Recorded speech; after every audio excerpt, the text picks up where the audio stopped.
With Phil stumbling drunkenly out of his bed, preparing in his head all the things he's wanting to be said. 19 minutes of Phil to Phil, with so much time to kill. He promised chill, but all he does instead is beg and shill. Streams online and straight away begins to whine, but all is fine as long as Shaz benign and doesn't step out of line.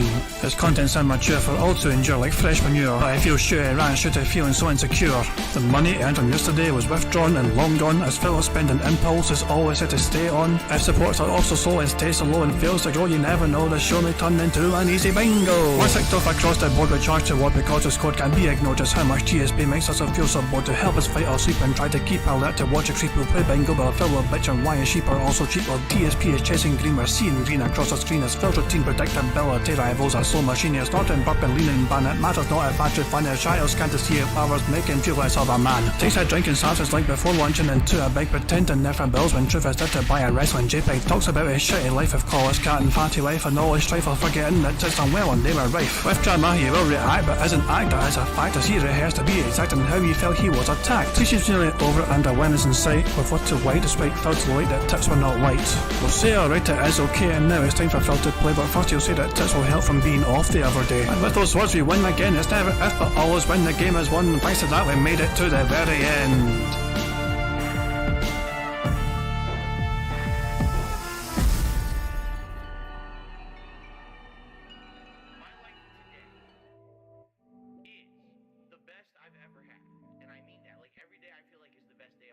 Hey guys, King Jad here.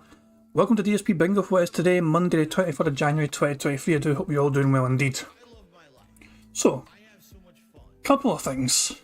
First of all, Phil hit the member goal. He hit 600 members.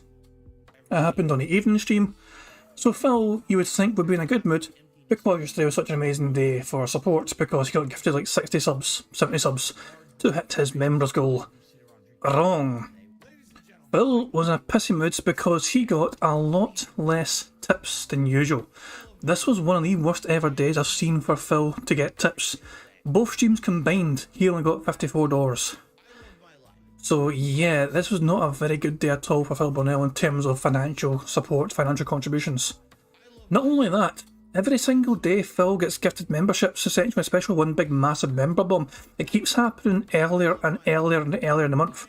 Last month it was the 24th, essentially 24th. This month it was the 22nd. Next month, if Phil's going to be chasing these goals, he is going to be requiring that to be hit before the 20th, essentially. It's just going to keep going back further and further and further because he's going to keep pushing Emo and OIC and all these other people to keep gifting him memberships, doing these member bombs to hit the goals, because he knows there's going to be a massive drop-off between him setting the goal at the start of the month and when they'll drop off halfway through the month. So really this is setting himself up for some big fall, essentially. Unless he's expecting fucking these whales to double down in a single month. Or some push, fuck knows man. Yeah, Phil had a disappointing night, so he tried to spin it off as a positive not shit, but he was clearly annoyed that he didn't get fucking immediate financial gratification. Anyway, a couple of things to talk about. That being said, are hosting a wee thing. King of the Ring. You submit a song to 90 seconds or less, one entry per person. The song must be the focus. There's 3 ways you can send it. You can either send it the usual kind of way on their website, like I think it's called Speak Pipe or some bush. You can submit it that way. You can directly contact Alt Insider. Or you can email the email address there, the thatbeingsaidpodcast@gmail.com. Email them your submission. Now, any of you musically talented people out there want to have a go at this, feel free to do it, but I have to warn you now, I'm probably going to win because I am pretty damn good. I'm just saying that. I think I've got it in the bag. I think I've got them all worried, you know. I showed some examples earlier on to some people of things I would have submitted, but didn't submit, because, you know, I just felt like I had better things. And people were running scared, I'm not going to lie. People were like, oh fuck, I don't know, I don't think I could compete with that. I don't think I'm going to bother entering. Okay, I'll show you an example. I'll go through one example. This is what I could have submitted, but chose not to, because I felt I had better things. I call it My Way OK. And now the end is near, We've had no tips, and I am hurting. My friends, I'll make it clear, I need your tips, of that I'm certain. I'll treat you all like fools, I'll beg each and every day. And more, much more than this, I'll beg you my way. Gin shots, I've had a few, but then again, too few to mention. Nothing that I could do, I'm desperate for your attention. I planned to hit all goals, as there are bills I have to pay. And more, much more than this, I'll beg you my way. Yes, there's been times the tractors knew I went too far, like hating the Jew. But through it all, when I had gout, I'd go on stream to cry and pout. I'll whine and bitch, want to be rich, I'll beg you my way. So yeah, I could have submitted that for the entry competition, but I chose not to because I felt I actually had things that were better than that. So if you think you got anything that can compete with that, then by all means, you know, submit your entry for the King of the Ring competition. Let's get your musical talents on display and let's all enjoy roasting Phil musically in a creative way. You can come up with anything, whatever. I've been doing non-stop, coming up with different fucking things since the fucking, you know, like 2 or 3 days. For the last 2 or 3 days, I've literally came up with all sorts of different things. Some I've recorded, some I've not. Dashy's not a big fan. To quote a comedian, rubbish, oh well. Everyone's a critic. Okay. Anyway, Phil is live, as you can see, and let's not waste any time. So, yeah, enter this if you want to, guys. It'll be a good laugh. It'll be a good laugh anyway, so fuck it. So, anyway, let's spin the wheel and determine what our card is going to be for today's bingo shenanigans.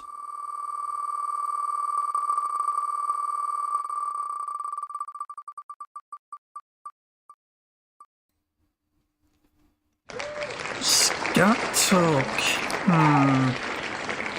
That's going to be a tough one. Phil does it sometimes, but not all the time. He did it yesterday, to be fair. He did actually do it yesterday.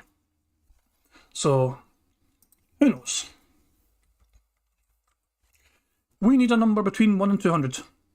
The first number in chat I see which contains a number between 1 and 200 will be the first card I pick, 42. Tomium was the very first number I saw in chat which said 42.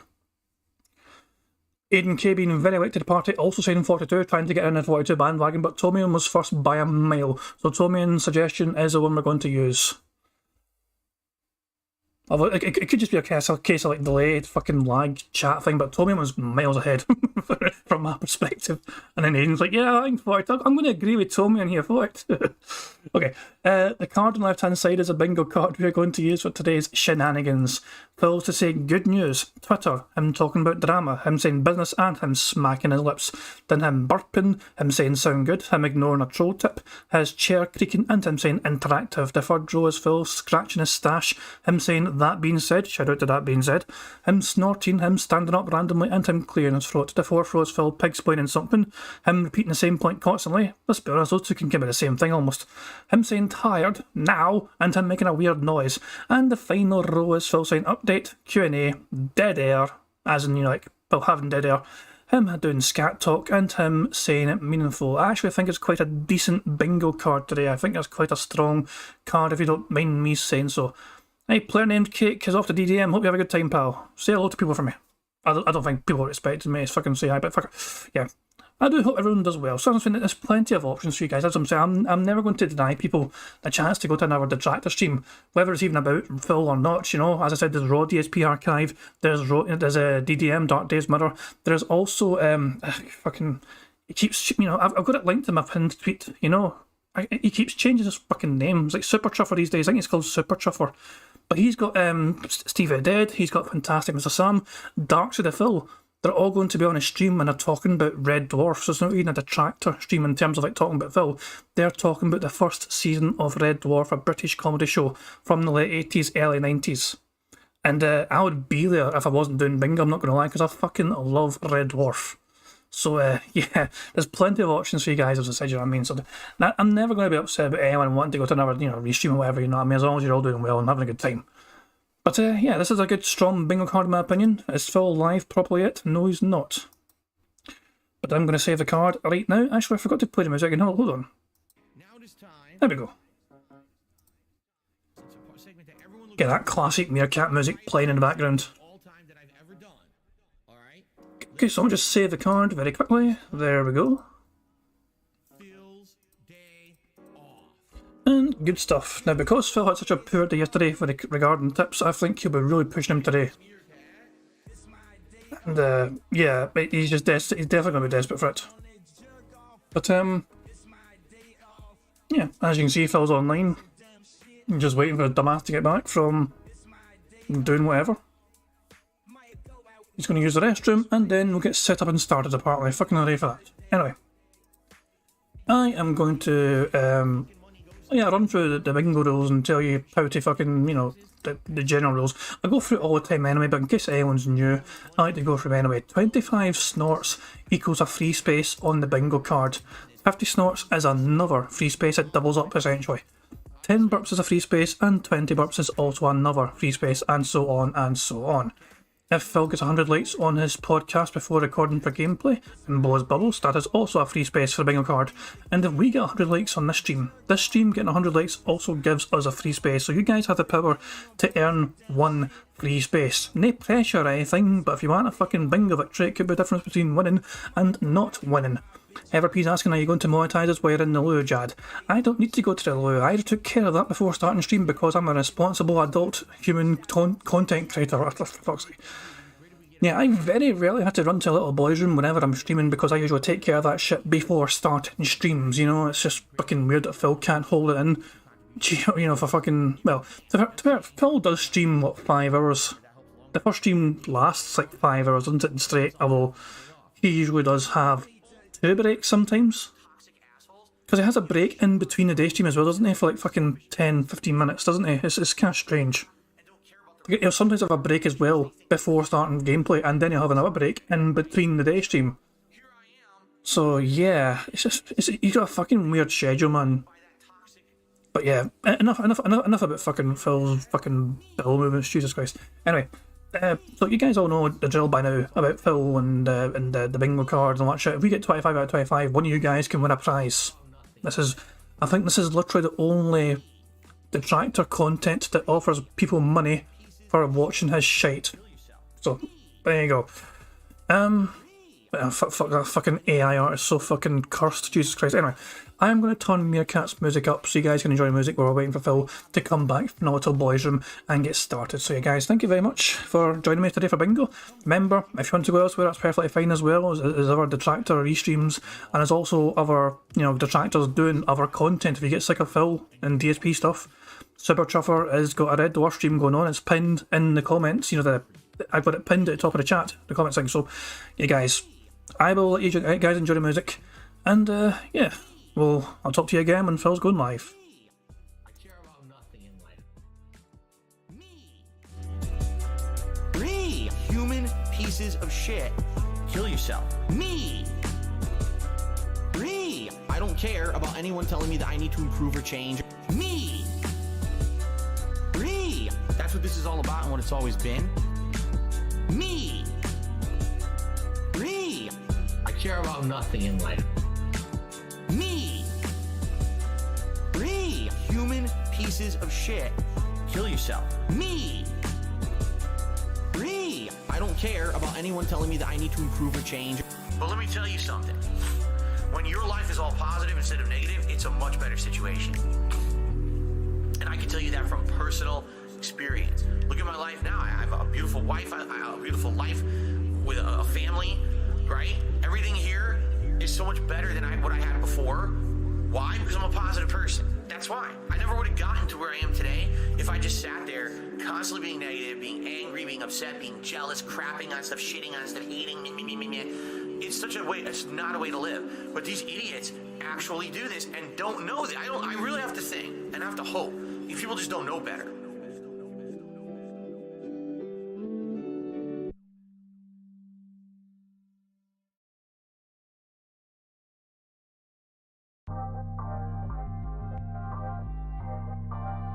Because you're not rich and you're not famous and you're not this and you're not that. You had an opportunity to be, but you blew it all. And I said, well, oh well. I'm proud of that. I guess I'm proud to be a loser. This one's for all my baby girls. I'll be the guy on level 1. I streamed myself masturbating. I'll be the guy fuck life. I'll be the for the thousands of children. I'll be the guy on level 1. You're still on mission 1. I'll be the guy on level 1. Level 1. Married happily, paycheck to paycheck happily, meaningful relationship, meaningful life with a family. And that, by the way, I have to raise money to pay 2 big bills next week. All my utilities are due next week. Tomorrow, if I stop streaming, I would not be able to get a job. So it would be the end of my life. But outside of that, everything else is good in my life. You know what I mean? So I'll be the guy on level 1. I streamed myself masturbating. I'll be the guy fuck life. I'll be the for the thousands of children. I'll be the guy on level 1. You're still on mission 1. I'll be the guy. I'll be the thousands of children. Tell you something. When your life is all positive instead of negative, it's a much better situation. Big up skier, and I can tell you that from personal experience. Look at my life now. I have a beautiful wife. I have a beautiful life with a family, right? Everything here is so much better than what I had before. Why? Because I'm a positive person. Why do I say I'm not a children's entertainer? Because I'm not a Muppet. I'm not here to play a character. I'm not here to pretend that I'm something that I'm not. I don't dye my hair. I don't act stupidly constantly to get attention from children. I don't do stupid pranks. You know what I mean? I don't cause drama. I'm here just to play games and have fun. I'm a legitimate gamer. Big up skier cat. I need banana, tasty banana, put banana in my mouth, tasty banana. I need banana, tasty banana. Please don't peel it, comes in there. Put banana in my mouth, squeeze banana. Put banana in my mouth, squeeze banana. Put banana in my mouth. Act and talk a certain way with certain mannerisms, certain over-the-top reactions, screaming at the top of their lungs, jumping, flailing, doing weird things, constantly on camera. I need banana, tasty banana, put banana in my mouth, tasty banana. I need banana, tasty banana. Please don't peel it, comes in there. Put banana in my mouth, squeeze banana. Put banana in my mouth. Squeeze banana. Banana in my mouth. This one's for all my baby girls. I need banana, tasty banana. Put banana in my mouth, tasty banana. I need banana, tasty banana. Please don't peel it, comes in there. Put banana in my mouth, squeeze banana. Put banana in my mouth. Squeeze banana. Put banana in my mouth. When we hit the 250 vest streak for that celebration, I'm going to debut a new vest. There we go. Celebratory bubble blow. Very nice. There's bubbles everywhere. There's bubbles all over my PlayStation 4 controller. There's bubbles on my microphone stand. There's bubbles everywhere tonight. It's not a control. This one's for all my baby girls.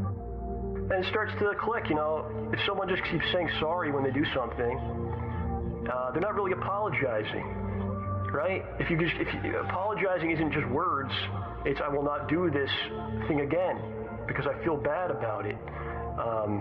If you keep doing the thing, it's not actually an apology.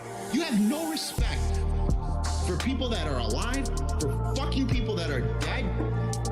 You don't give a shit about anybody but yourself. You have no respect. Apologizing isn't just words.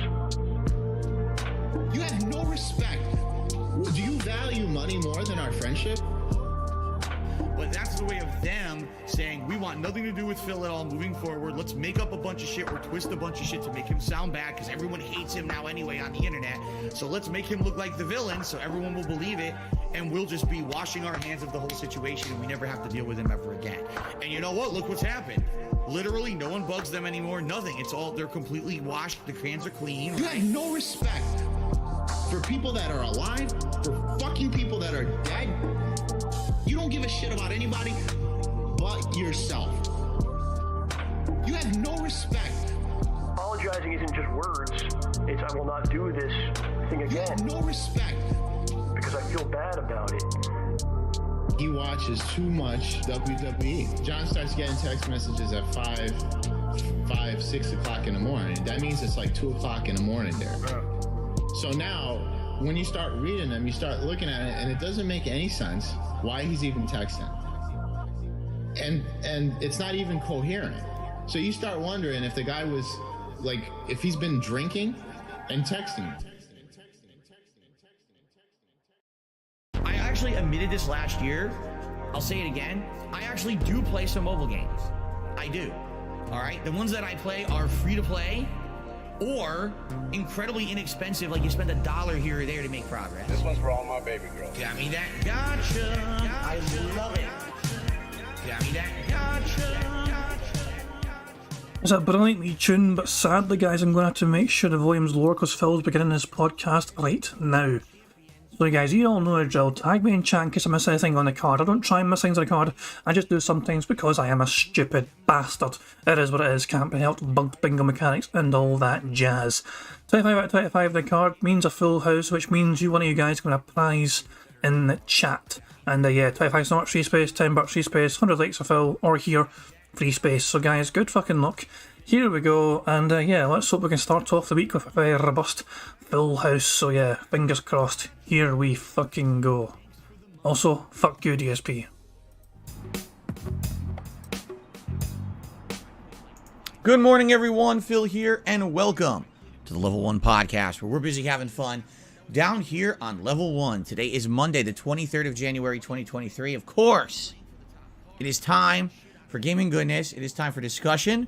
We have a lot of good things to talk about today. Excuse me. In particular, we got a good balance today. First of all, great news, right? Absolutely huge, awesome news in regards to hitting our members goal for the month of January. It is absolutely official. As of last night on the Oblivion stream, we did it. We hit the members goal. It was absolutely euphoric. Everyone was having a great time last night with the fact that we now know we have locked in to the upcoming Super Bowl Saturday Bash Marathon event. We have so many cool ideas of things that I'll be doing during that day, and now we can actually begin to concretely plan them because the event is happening. Okay, so I'm very excited for that. Now we have like a week at the end of this month to talk about it, hype it up, right, and get all in line and plan for it. So let's kind of make this perfectly fucking clear. Phil was about 100 members away from this goal when he set the goal. 100 memberships is $400. It's $4 a membership. So Phil was wanting at least $400 given to him to do this event. Phil has got that now, so that's $400 right there, confirmed for Phil to do this event. And yeah, he's going to do the event and pretend he's not earned any money so far for said event. It was just $400 right then and there just to confirm the event taking place. And then Phil's going to want more and more and more. It's a special event never been done before. He's going to hype up. He's going to want tips galore. He's like, I've never done this before, guys. You want to see me wear a football jersey? No, fuck off. Hubert says, without express written permission from the NFL and or the teams involved, you may not use the following or related protected words or logos in marketing or promotions. And yeah, long story short, Phil might be in trouble with the NFL if he goes ahead with this ad react thing, because the NFL still own all the rights to it. So, who knows? Money, Jesus Christ. yeah, yeah. Money, money, oh, money, money, yeah, yeah. Money, money. Thank you to Black Major. Super Chat says, why is now misspelled on the bingo card? You fuck. You try to call me a puke, or you try to say fuck. It's hard to tell. P-H-U-U-K, fuke. I don't know. I typed it how Phil says it. He says it now. Now. So yeah, anyway, yeah, I type it how he says it sometimes, you know. So I just go now. I don't do it for all the things on the card, you know, but I do it for some of them. So now. But anyway, there you go. Thank you very much for that. But a very strong start to the card. We've got 5 ticked off already, so a very good start. I need to get some things together. If you remember, we're talking about me possibly ordering a few things to have for the event, and also when I start going grocery shopping, now I'm going to start looking and see what kind of snacks and things that they have there that possibly I could get for the event as well. So obviously I'm very pleased with that, right? At the same time, yesterday, the Signalis stream. Whew, we got to talk about it, right? Now the good news is Signalis is almost done, but the way that the Signalis playthrough has gone kind of really makes me apprehensive. And we're going to talk about that this morning on the podcast. I feel like it's a discussion we have to have. You know, in the 15 years that I've been a content creator, for the most part, I cover major releases. I cover AAA games. I cover games that have an established IP or following. Every once in a while, if there's something new from a studio that's already a tried and true studio that we trust as someone to put out, you know, great games, I'll check that out. Money, But yeah, yeah. Money, money, oh, money, money, yeah, yeah. Money, money. Thank you very much to Why Am I Still Alive 1234 for subscribing to the channel. What a bizarre body name, but yeah, congratulations on being still alive, you know, GG. as someone to put out, you know, great games, I'll check that out. But in general, one of the criticisms that I have received over the years is that I don't play many indie games. That indie games kind of go under my radar, and it's only if someone like really pounds me. Okay, so Phil is literally going to blame the fact that it's an indie game for him doing so poorly with the fucking support. He is going to blame it not on it being a AAA title, not on him playing the game poorly or anything. He is going to blame it specifically on the game being an indie game. Because the game is an indie game, he didn't get that much money. That is Phil's logic and argument here, which means he's probably not going to play indie games in fucking future. That's probably the way we're heading here. With requests to play an indie game that I'll eventually check it out. I'll give you a case in point. Hades. Hades was a game, a roguelike, a game franchise and a game, not franchise, a game genre that I really had never, ever played. I didn't know anything about it, okay? And then in 1 year's time, I played Returnal, and then I played Hades. And people have been asking me to play Hades for a couple of years, and I kept telling them, nah, it's not really available on the console or anything yet, and I'm not really interested in it. And then when it finally came out and I tried it on Xbox, I loved it. It was actually one of my favorite games a couple of years ago. To the point where I was actually really happy I played it, because personally, I didn't really like Returnal. I felt that Returnal wasn't that good of a game, and that Hades took that roguelike formula and did it way better, which made me understand why so many people liked Hades then, okay? So there are some cases where I play indie games and they work out. Hades was a great playthrough where people tuned in and supported and everything was great. However, in general, I don't play indie games, right? I just don't. And in the case of Signalis, this is a game that I'm playing right now that is a throwback survival horror game. The graphics are outdated on purpose. The controls are retro on purpose. The game mechanics, there's a lot of backtracking. There's a lot of inventory management. There's a lot of cryptic puzzles. The gameplay where, you know, you can't really kill any of the enemies permanently, or if you do, it's very limited. It's all done to play like an old school homage to those classic survival horror games like Resident Evil 1 and 2 or the original Silent Hill games. That's what it's going for, okay? I think it does do a good job of that, and I strongly enjoyed the game until last night when, well, I guess yesterday afternoon, when the game took away my map. And that actually pissed me off, because taking away my map is just adding frustration to the game. It doesn't make it any harder. It just makes it more frustrating for the gamer. Especially someone like me. I'm a content creator trying to beat the game in a certain length of time because I have other games I need to get to, and all they're doing is extending the length. No, Phil. As a content creator, you're not. No, Phil. If you're trying to beat the games in a certain amount of time, that would make you a speedrunner. You are not a speedrunner. You are meant to fucking entertain your audiences. It doesn't matter how long it fucking takes. Obviously, you don't want to fucking be stalling the game out for fucking a ridiculously long time. But no, you're not trying to get through it as fast as fucking possible just for the sake of getting through all these fucking other games. No, no, no, no, no. Phil, you are not a speedrunner. You are meant to provide entertaining content for an audience for them to keep coming back and wanting more. You are not trying to fucking turbocharge away through goddamn games like it's fucking 2012. Jesus fucking Christ, man. To the playthrough by making it annoying, not challenging. Okay?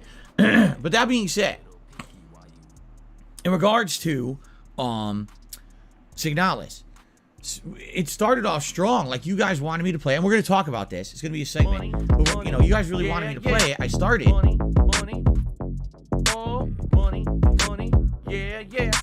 Money. Thank you very much to Black Mage for tipping, who says, look at this scruffy bum with a shitty comb over. Just shave it all off at this point. Jesus Christ.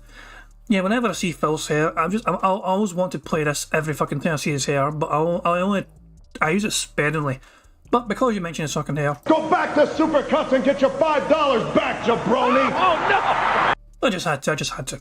Tommyon says, and he still complains when he watched someone play Dead Space and speedran through the game. Exactly. The other day, Phil was bitching and whining about somebody playing Dead Space as if they fucking knew exactly how to fucking play the game. You guys wanted me to play, and we're going to talk about this. It's going to be a segment. But, you know, you guys really wanted me to play it. I started, and within 2 streams, people just lost interest completely. So not only is the fact it's an indie game, so it's the game's fault for being an indie game, and it's the audience's fault for fucking wanting to play it. The game not doing well is both the game's fault and the audience's fault. Not Phil's fault. Never Phil's fault. Can't ever be Phil's fault. Why would it be Phil's fault? That's impossible. For fuck's sake, man, it is up to the content creator to try and provide entertaining content. That is their job.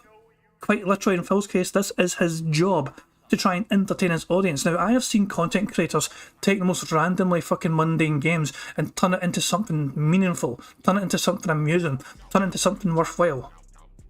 I mean, I'm sure, who remembers, I don't watch it much these days, but I remember, like, Uber Haxor Nova.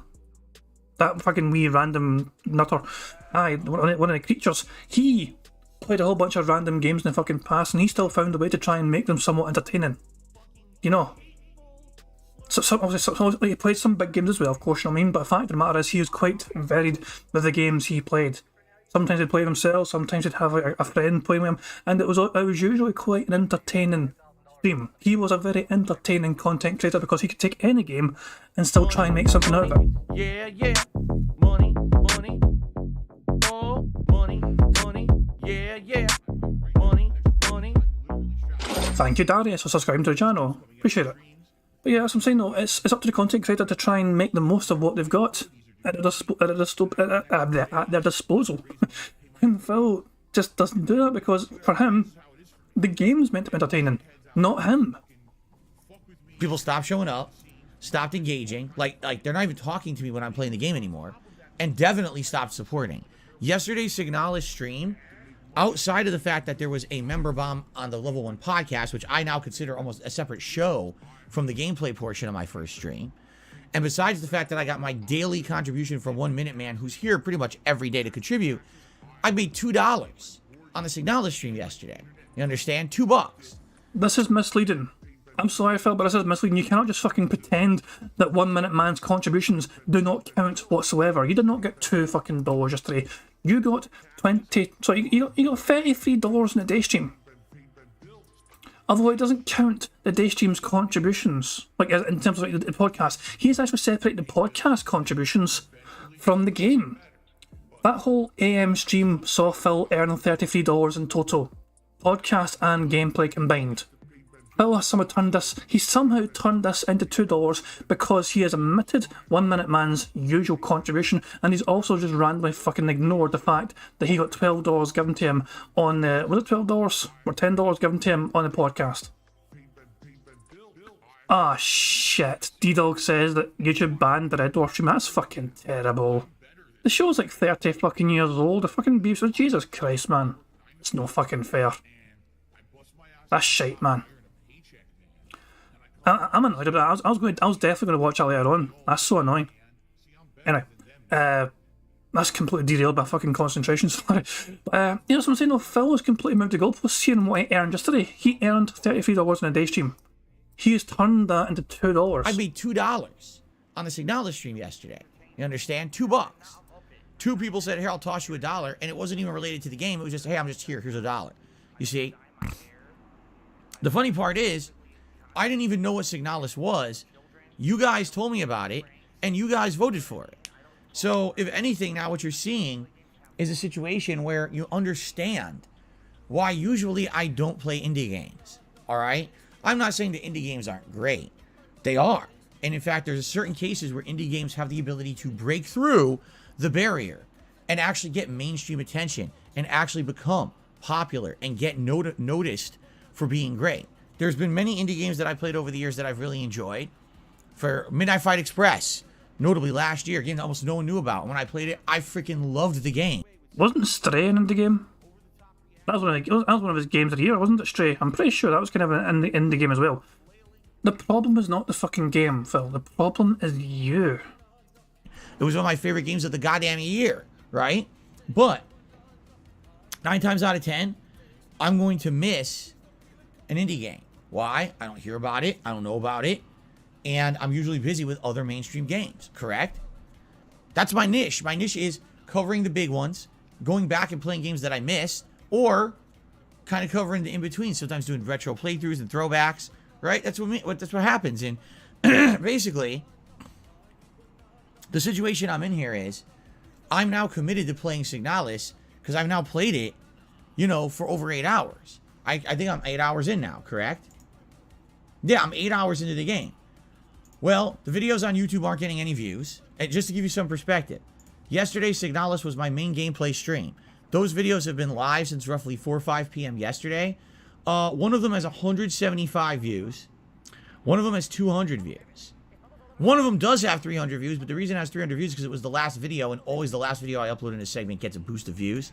No one's watching this playthrough. No one's showing up for the streams of the playthrough, and no one's supporting the playthrough.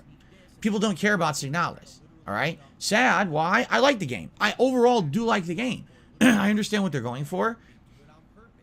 I think it resonates and hits the right notes if you're a fan of the old school retro, you know, survival horror formula. It's not a bad game. Hey, Stevie Dead, thank you very much for the link. Give me a second here. Guys, give me a second here. I'm going to derail myself just for a second. But I want to make sure I fucking get this. Hang on. Oh, I've got it even recommended here. Oh, shush, hold on. I just want to update my link. I can shout out to these two fuckers. Actually, there's 4 fuckers because there's Dark's in the fucking top corner. Actually, isn't there fucking Sam as well? Sam fucking not got his cam on. Anyway, long story short. New link. So let me update that now at my end. I wish I could just edit. So, new Red Dwarf. Look at me fucking reading it while I'm fucking typing like Phil. I won't bother with the whole spiel. Like, if you can just there you go. New link. There we fucking go. And replace pin message. There we go. New Red Dwarf Detractor stream. There we fucking go. Thanks a lot, Stevie Dead, for letting me know. I do hope Susan leaves you the fuck alone now. So yeah, cheers for letting me know. Anyway, where was I? Oh yeah, back to the bingo. So, you know, survival horror formula. It's not a bad game. It's just that basically, I don't think anyone who watches my content were looking for this. They much rather would have preferred if I had played something that they were familiar with. For example, Resident Evil 0, which is the game that I pitted it against in a poll and would have preferred to play. All right, just being honest, I know Resident Evil 0. I've played it before. I know you guys probably would have liked it. I mean, we just did Resident Evil 1 Remake and you guys loved it. That playthrough... He's basically saying his audience are fucking morons for fucking having the audacity to pick a game which wasn't going to do well for him financially. Really, like, he gives his audience a choice. His audience picks something, it doesn't do well, and then it's his audience's fault for picking it. And he fucking has to lecture them about why he doesn't play his indie games. So why give them a fucking choice if you're going to just fucking lecture them for picking the thing you did not want? Did stupendous. It got good views, it got good support, everyone loved it. So I almost feel like I should have just went with my gut and just played Resident Evil 0. But I let people be vocal, I let people nominate, and I let people vote, and we ended up playing Signalis, alright? I can't make people like indie games. I can't. There's no way that I can convince people that a game with a low budget, inferior visuals to these big AAA titles, no real hyper word of mouth, I can't make you like it. All I can do is play it and cover it in the same way that I play any other game. I'm not playing Signalis in any different way than I covered Resident Evil 1 Remake. At all. But we got less people showing up, less people engaging, no one supporting. I can't change that. That's not on me. You know what I'm saying? Yes, it is. No, Phil. It is entirely on you. Why? So Phil is so fucking set in his ways that the game is a fucking metric as to what fucking Ming's. No, if people want to watch people play the fucking game, they'll go to some bigger YouTuber, Phil. No. Why would anyone go to a channel your fucking size to watch Signalis? No, let's do a test here. No, fuck this. Let's do a wee quick test here. Field trip, guys, field trip. Let's go, just go YouTube. My fucking homepage is YouTube. Signalis. Part 1. This guy, he's like, so literally the first results are like, these fuckers, I don't know who the fuck some of these guys are. I don't know, who's this guy? Who's this dude? He has... Hey everyone, and welcome to my... I don't want to fucking say... He's got 325 subscribers. So he's a bigger channel, and he's playing Signalis. So naturally you think, okay, let's go to that, because they're a bigger channel than Phil. Most not, this is the thing. If the gameplay is going to do the speaking for him, instead of it doing the speaking, instead of the content creator being the one to fucking sell us thing, Phil's like, oh, I can't make people like the fucking game. But if it's a game, it's going to be the fucking standard. Then it's going to be the people that are the biggest YouTubers promoting the game and covering the game that are going to get the views over the smaller YouTubers. And Phil is a smaller YouTuber than this fucking Carnage guy. What about Willie versus? How big's this fucker? 180. Wow. 189,000. So he's a small channel. This is a smaller channel than Phil. 31k views for the video. I'm two seconds. I'm curious. Signalis. Look at the thumbnails as well. Decent wee thumbnails. Nothing amazing, but it's certainly kind of professional looking. I want to see this playlist of Signalis. View the full playlist. How are the views? 31k views, 12k, 10k, 7.1k, 6.6, 5.8, 6.1, 5.5, 4.7, 4.4. Yeah. Money. Oh, money. Yeah. Money. Thank you very much, Dan Dark, for Super Chat. It says basically is angry that children do not make a macaroni art that's sold for 1k. Pretty much, aye, but you see what I'm saying? Back to the point in hand here about this. This YouTuber is smaller than Darkside Phil. Not by a huge amount. He's got 189,000 subs or something. Every single part of a Signalis playthrough has thousands of views per part. Now, why is that? Why can Phil, with over 200,000 subscribers, play Signalis and only get fucking 200 views? Not even that for some videos. What is the difference maker? So, this person plays Signalis in the game, not big massive game, whatever, it's a small indie title. He can't make people like the fucking game, and yet he's managing to get thousands of fucking views on that fucking game being played. Meanwhile, this guy says, I can't make people like the game, I'm only getting 100 views, 200 views, it's not popular, nobody likes it, nobody's engaging. And this guy seems like also like a variety content creator. What have you got here? Bayonetta 3, Mass Effect 3, Sonic Frontiers, Gundam Evolution, Signalis, Neon White, Stray. This guy's, we could argue, he's doing similar things to Phil in terms of the kind of varied content he's making. What the hell? This guy is smaller than Phil and yet clearly more successful. Look at the views. Look at them views popping off. Jesus fucking Christ, man. Doesn't do live streams on YouTube though. That could actually be why there's so much fuck off with a fucking autoplay thing. That actually might be why. Perhaps the fact of the matter is they probably do their live streams, I assume they live stream on Twitch, and then they upload on YouTube. Yeah, they get their own Twitch channel, so it's quite possible. There you go. You get what I'm saying though? It's not the game that makes playthroughs popular. Not usually. It's what the content creator brings to the fucking table. And Phil brings nothing because he doesn't try. He does the same thing for every single fucking game. He doesn't try to fucking do anything fucking different or whatever, nothing special about it. It seems like among my viewer base, my viewer base likes a certain thing and dislikes a certain thing. I tried to listen to feedback. I tried to play what you guys wanted. I knew we only had about a week to have a game before the Dead Space remake came out.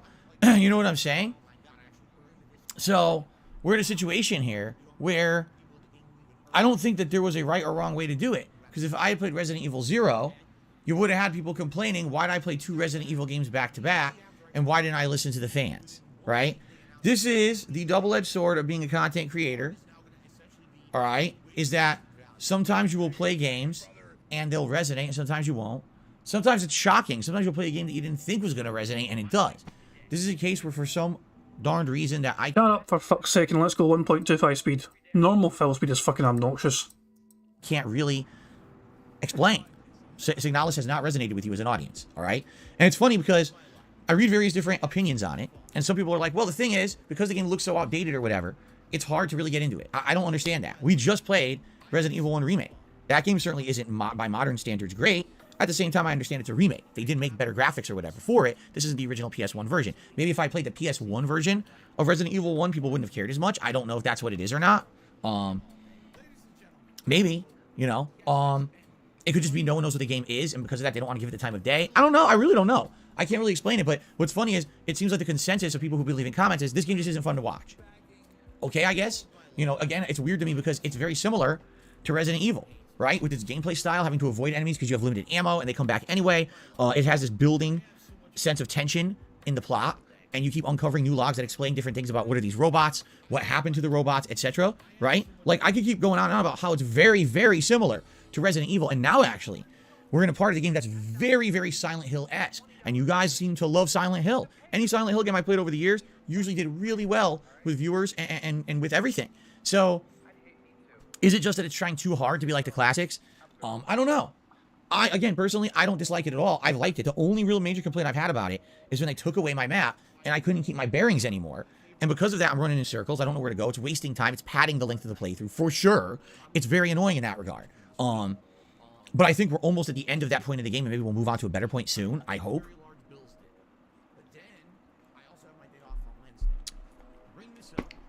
I don't know. However, I did get a comment overnight that I have to laugh at. I love comments like this because they are so hilarious. I actually got a comment. Here we go. On my daily wrap last night. Because remember, on the daily wrap, I had just come off of the Oh my god, the daily crap was so goddamn awful. 14 minutes. The daily crap was 14 minutes. 12 minutes of that was essentially bitching and whining. He barely spent time being positive about the members goal being hit. The daily crap is just so goddamn awful to endure. I nearly done a video on it. I've not done a video on it for a while on Phil's daily crap stuff, but 14, 1-4.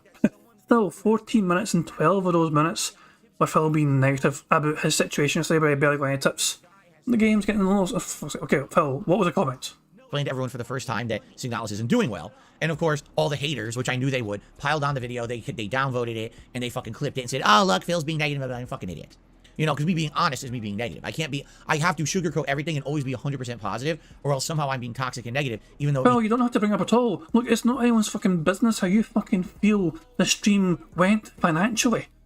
You can just fucking stick to the simple fact that matters. You made certain progress in a game. You can thank everyone for joining you in a stream, and you can fuck the fuck off. You don't have to fucking bring up the fact that you got fucking low support and low tips. Just, no. There's a difference between being honest and being so fucking needy. You know, so, I didn't get the fucking support I was expecting, guys. I'm going to be fucking honest with you guys. I was expecting more tips. I was expecting more contributions. I was expecting more submissions. Fuck the fuck off, Phil. Look, if you didn't get the things that you were hoping for, don't fucking relay that to your fucking chat. As if you're fucking scolding them for being fucking naughty children, for not fucking giving you their fucking pocket money from their fucking mummy and daddy. You just get the fuck on with it, Phil. You just fucking move the fuck on. You don't fucking bring it up as if it's something the fucking chat has done something wrong and not fucking sustaining your fucking financial gratification for that fucking day. You move the fuck on. You don't fucking bring it up at all. It's not their fucking business. It's not needed. It's not required. You just fucking thank everyone for fucking being there, joining you in a fucking game or whatever, just for the stream. You made some decent progress in the fucking game, and then you move the fuck on. No, you bring up Phil. No, you don't know why detractors bring up. Detractors bring up Phil fucking talking about poor support because Phil is the first one to bring it up. If Phil had not mentioned it, if Phil had not said a fucking word about how poorly supported his content was yesterday, there would have been far less discussion by detractors today. Far less. Detractors would not have brought it up at all, really. They would have talked about different things.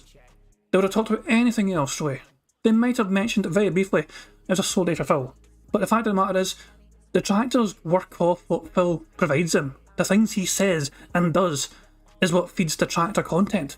So Phil saying and doing these things, him being honest or whatever, is fueling the detractor shit. If Phil didn't say a fucking word about how poorly supported he was yesterday, tips-wise, nothing would have happened. No detractor content would have been made about that situation. He did it to himself. To quote Sunspot, did it to himself. Is honesty. Like in real life, you're going to have good days, you're going to have bad days. You're going to have great waves of positivity, and you're going to have some days that aren't so good. Yesterday was kind of a mix for me because we hit the members goal, which is amazing, outstanding positivity, but then I found out this acknowledged playthrough is basically failing and no one really likes it. That's a disappointment. So I want to, talk about that. I'm not going to say, oh, let's just talk about the positive, ignore this big red flag thing, this elephant in the room over here. No, I'm going to talk. Hey, what, okay, doing, pal? Phil was essentially bitching and whining about how poorly supported Signalis has been for him. He's blamed the indie game for being an indie game, and this is why he avoids indie games, and he's blamed his audience for voting for it. So it's not Phil's fault, it's the game's fault, and it's his audience's fault, essentially, because they voted for it, they wanted it, and Phil's like, I should have just stuck to my gut and played Resident Evil. Exactly what World says as well, he only hit the members goal because one person dropped a bomb, essentially, so yeah, it's fucking that lovely organic fucking growth. Yeah, Phil was just being Phil, nothing new here, Phil just fucking being his toxic self as usual. Talk about both, but to them, the moment that you're negative about anything... Let's rewind this just so we don't fucking miss anything out of context. Daily Wrap last night, because remember, on the Daily Wrap, I had just come off of the end of the day, and I explained to everyone for the first time that Signalis isn't doing well. And of course, all the haters, which I knew they would, piled on the video, they downvoted it, and they fucking clipped it and said, oh, look, Phil's being negative about it. I'm fucking idiots. Because me being honest is me being negative. I have to sugarcoat everything and always be 100% positive, or else somehow I'm being toxic and negative, even though it means honesty. Like in real life, you're going to have good days, you're going to have bad days. You're going to have great waves of positivity, and you're going to have some days that aren't so good. Yesterday was kind of a mix for me because we hit the members goal, which is amazing, outstanding positivity, but then I found out this acknowledged playthrough is basically failing and no one really likes it. That's a disappointment. So I want to, talk about that. I'm not going to say, oh, let's just talk about the positive, ignore this big red flag thing, this elephant in the room over here. No, I'm going to talk about both. No, Phil, it's not anyone's fucking business, though, for fuck's sake. Imagine if I ended yesterday's fucking stream. Yesterday's stream, okay? It wasn't a great bingo stream for a couple of reasons. One, I couldn't actually say a whole lot. My fucking fiance needed to fucking sleep, so I was trying to be fucking not as animated as usual. I was trying to be quieter than usual. So I was trying to hold back a bit, I wasn't pausing as much to fucking rant and rave at Phil. Also, Phil didn't say a lot of things in the card. There was like 5 or 6 to go in the card, so it wasn't even close to a full house. But imagine if I ended the fucking stream saying, only one person contributed, and I think Black Mage, supercharged yesterday, and it was like literally the only contribution. Now, this, as you guys know, I explain this to you guys. It's not important to me. I'm happy to get any support. It is not a fucking prerequisite whatsoever. Phil, for Phil, it is, obviously, he is going to let you fucking know about it. Can you imagine if I fucking said to you every fucking stream, guys, the support's been fucking poor tonight. I only had one super chat, all fucking... Fuck, you tell me to fuck the fuck off and stop being like fucking Phil. Any content creator that fucking does that will get fucking told to fuck off and stop fucking acting like some desperate needy fuck. Black Mage is saying I zoned out what I do. I'm just using it as an example. I'm just saying Black Mage, what if I fucking said, to everyone yesterday, only one person supercharged me. But yeah, sorry for using it as an example, Black Mage, I didn't do anything wrong, pal. But as I'm saying, though, Phil, though, he thinks he's being honest and transparent by fucking talking about what has annoyed him. It's not the audience's fucking business. It's up to him to try and get support from his fucking audience. And yes, the audience don't fucking care about what's annoying Phil. You know what I'm saying? Like, it's not their fucking business how annoyed Phil is about what's happened on his content, because that's for him to fucking resolve himself. He is a content creator. That is up for him to fucking fix. Same way here. If something goes wrong at my fucking end, I'll try and fix it myself. I won't try and fucking rely on you guys to do something about it, because it's not, you guys are the audience and I'm trying to fucking provide the fucking content. It's just the way it fucking goes. I don't know, Phil. Jesus Christ, man. 14 fucking years he's been doing this, guys. 14 years. And he still doesn't realise he's got to be entertaining. It's up to the game. The video game is the fucking thing that's entertaining, not the content creator. them the moment that you're negative about anything, oh my God, how dare you, right? Anyway, that being said, in the video last night I talked about it, and, you know, basically at this point in the game, I think, you know, we're definitely going to finish it, by the way. I just want you to let you guys know, I'm not dropping it or anything. I'm not dropping Signalis. We're far enough into it. We're absolutely going to finish it, okay? But I got a comment on the video. It's hilarious. Once again, DSP blames the game instead of the way he's playing it. Also, don't wage quit this game again like you... Money, yeah, yeah. Money, money. Oh, money, money. Yeah, yeah. Money, money. Thank you very much to QuasarX for Super Chat. Says, I'm sorry, Sir Jad. I forgot to give my daily $10. Please forgive me. I will let it slide this time, QuasarX. Let it be known on internet. Let it be known on internet. I'm coming for you. I'm coming for you. Fuck off. I'm only kidding. Thank you very much, QuasarX, for that. I do appreciate it. As I'm saying, it's never a prerequisite, you know what I mean? Sometimes you guys are fucking incredible with support, and sometimes there's like streams where I get nothing in terms of like money, but that's never a factor. It's never a fucking issue, because we're just here to fucking laugh at Phil and have fun. If you guys are having a good time, that's the main fucking thing. For fuck's sake. I mean, I have to check Discord here. Blackmage says... Oh wait, no, Blackmage says I was farting around Discord and heard my name. I was just using an example, pal. Ignore me. Money, yeah, yeah. Money, money. Oh, money, money. Yeah, yeah. Money, money. Thank you very much for Train for Super Chat. It says, I received the email, so okay, I didn't send Train any... Okay, no more, guys. Just calm it down. The joke's very funny. I do appreciate it, guys, but thank you, guys, but you don't have to just do it because there's not a requirement. So just okay, calm down. Let's go on with the fucking bingo now. Also... But thank you. Don't wage quit this game again like you do with so many other games.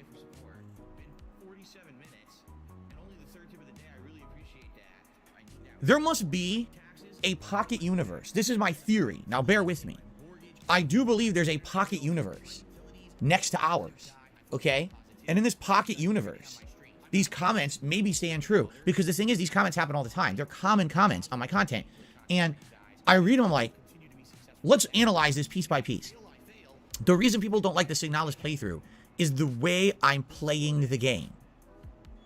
How am I playing it? This is not like, for example, this is not an open world RPG where there's tons of content in the game, and I've opted to do every single piece of boring content. Every collectathon quest, every grindy side mission where you have to kill 100 generic enemies. It's not like I'm wasting time doing things that aren't... Yeah, yeah. Money, money. Oh, money, money. Yeah, yeah. Money, money. Thank you very much for Twice Time for Super Chat. It says, I got your email, I got you, bro, take some change. I didn't send an email, but thank you very much. I thought, okay, guys, enough, calm down, okay? No more.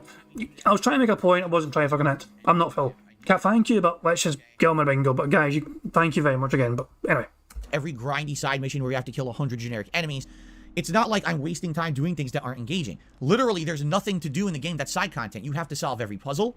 You have to read every document, because a lot of the documents have the puzzle solutions in them. If you skip the documents you find, you may not know how to solve the game. You'll get stuck, right? It's soft lock. I'm doing my normal commentary on anything, everything on the game. I'm not overly complaining about it or anything. In fact, I didn't have a single complaint about it until last night when the map got taken away. And that was me just being honest about my take about the game, that I wanted my map back. I thought it was frustrating, right? So I'm reasoning, how exactly is my gameplay style, the way I'm playing the game, how is that the reason that people don't like the playthrough? The thing is, when people say shit like this, all they do is they parrot that same comment. They never explain, because there is nothing to explain. It's a frivolous fart in the wind style comment, throw negativity towards you, but it doesn't mean anything. It's just negativity. There's no... Yeah, yeah. Money, money. Oh, money, money. Yeah, yeah. Money, money. Thank you very much, Warren, for Super Chat. It says, is it time for the I don't know what that thing is, the TIHE. Is that a typo, or... I'm sorry, pal. I don't want to butcher this, but I don't know what that means. Is it time for the TIHE? Oh, Tith. Jad passing the collection plate. Okay, I get it now. I was missing that T, no problem. Yeah. Is it time for a tiff? That's a good one, Warren. No collection plate required. It's no no. I give on to others like you give I don't know, some religious people. Guys, thank you, but anyway, just fucking stop it now. Thank you, but let's get on with the bingo because I want you guys to win. Fart in the wind style comment. Well, that's a strange way to fucking continue. I'm going to rewind like 10 seconds. The thing is, when people say shit like this, all they do is they parrot that same comment. They never explain because there is nothing to explain. It's a frivolous fart in the wind style comment, throw negativity towards you, but it doesn't mean anything. It's just negativity. There's no substantiation for what this person is saying. How can you explain it's my gameplay style or commentary style or both that's making this game not fun to watch? I'm doing it literally exactly the same as I just did Resident Evil 1 Remake, and there was a consensus that was a great playthrough. So how is it any different? What is the distinct difference between Resident Evil 1 Remake and Signalis? Well, Resident Evil 1 Remake is a mainstream AAA franchise. Everyone knows it, name recognition. People know the game, played it before, looking for their favorite parts, and are excited to see those happen in my playthrough. Signalis is a lesser known, no name recognition, no hype behind it, lesser graphics, lesser known, don't know much about it style game. So therefore, it's kind of a chance that people don't really know what it is, right? That's the difference. That's the actual direct difference between the two games. They actually play very similarly. They're definitely the same genre. So how can you say if that distinct difference, that's the difference between the two? How is it my fault I'm playing it differently? Okay? And the other thing that's hilarious to me, this whole notion of rage quitting or wage quitting. Because originally they all used to say I rage quit games. And then a couple years ago, I held their balls over the fire and I said, no, I don't. How often do I rage quit? How often do you see me standing here with a controller in my hand and I'm like, I can't stand this game. It's making me crazy. I hate it. And I slam it. Kirby. Easy. Kirby. Was it last year, wasn't it? Kirby. I stop playing. How often does that happen? Almost never. And even the times that people accuse me of rage quitting were lies, usually it was I was at the end of my stream and I was ending anyway, and then I resumed playing it next stream anyway. You know, like, of all the times that they say stuff like that, it's very rare. It's funny because B-Boy Cyclone says Persona 3. Actually, B-Boy Cyclone, you're correct. I would argue that was one of the few times I rage quit. There was Persona 3, there was a Scarface, right? What else can you even mention? Kirby. As games that I got so frustrated at that I stopped playing. Maybe Final Fantasy 13-3, right? Maybe. And you're talking over a 15-year span. You could probably count on two hands the limitations of the games that I've rage quit. So how can you say it's a common meme that Phil rage quits games? It literally never happens. But this is, again, amongst negative shitheads, they just make narratives up. There's no substantiation for what they say. All they do is they take shit out of context and claim that it's a rage quit. Like, for example, that game that I played many years ago, I can't even remember what it was called at this point. A game where it was kind of like a ripoff of Attack on Titan, where you're constantly attacking giant ogres. The game was a piece of dog shit that I had gotten for free, and I decided to do a playthrough of it because there was nothing else going on at the time. And one day, after having money,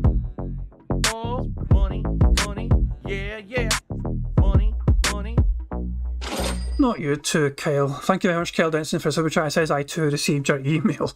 Nah, I'm sorry. I got to carry on a joke. Stalling this bingo game seems to be the meme today.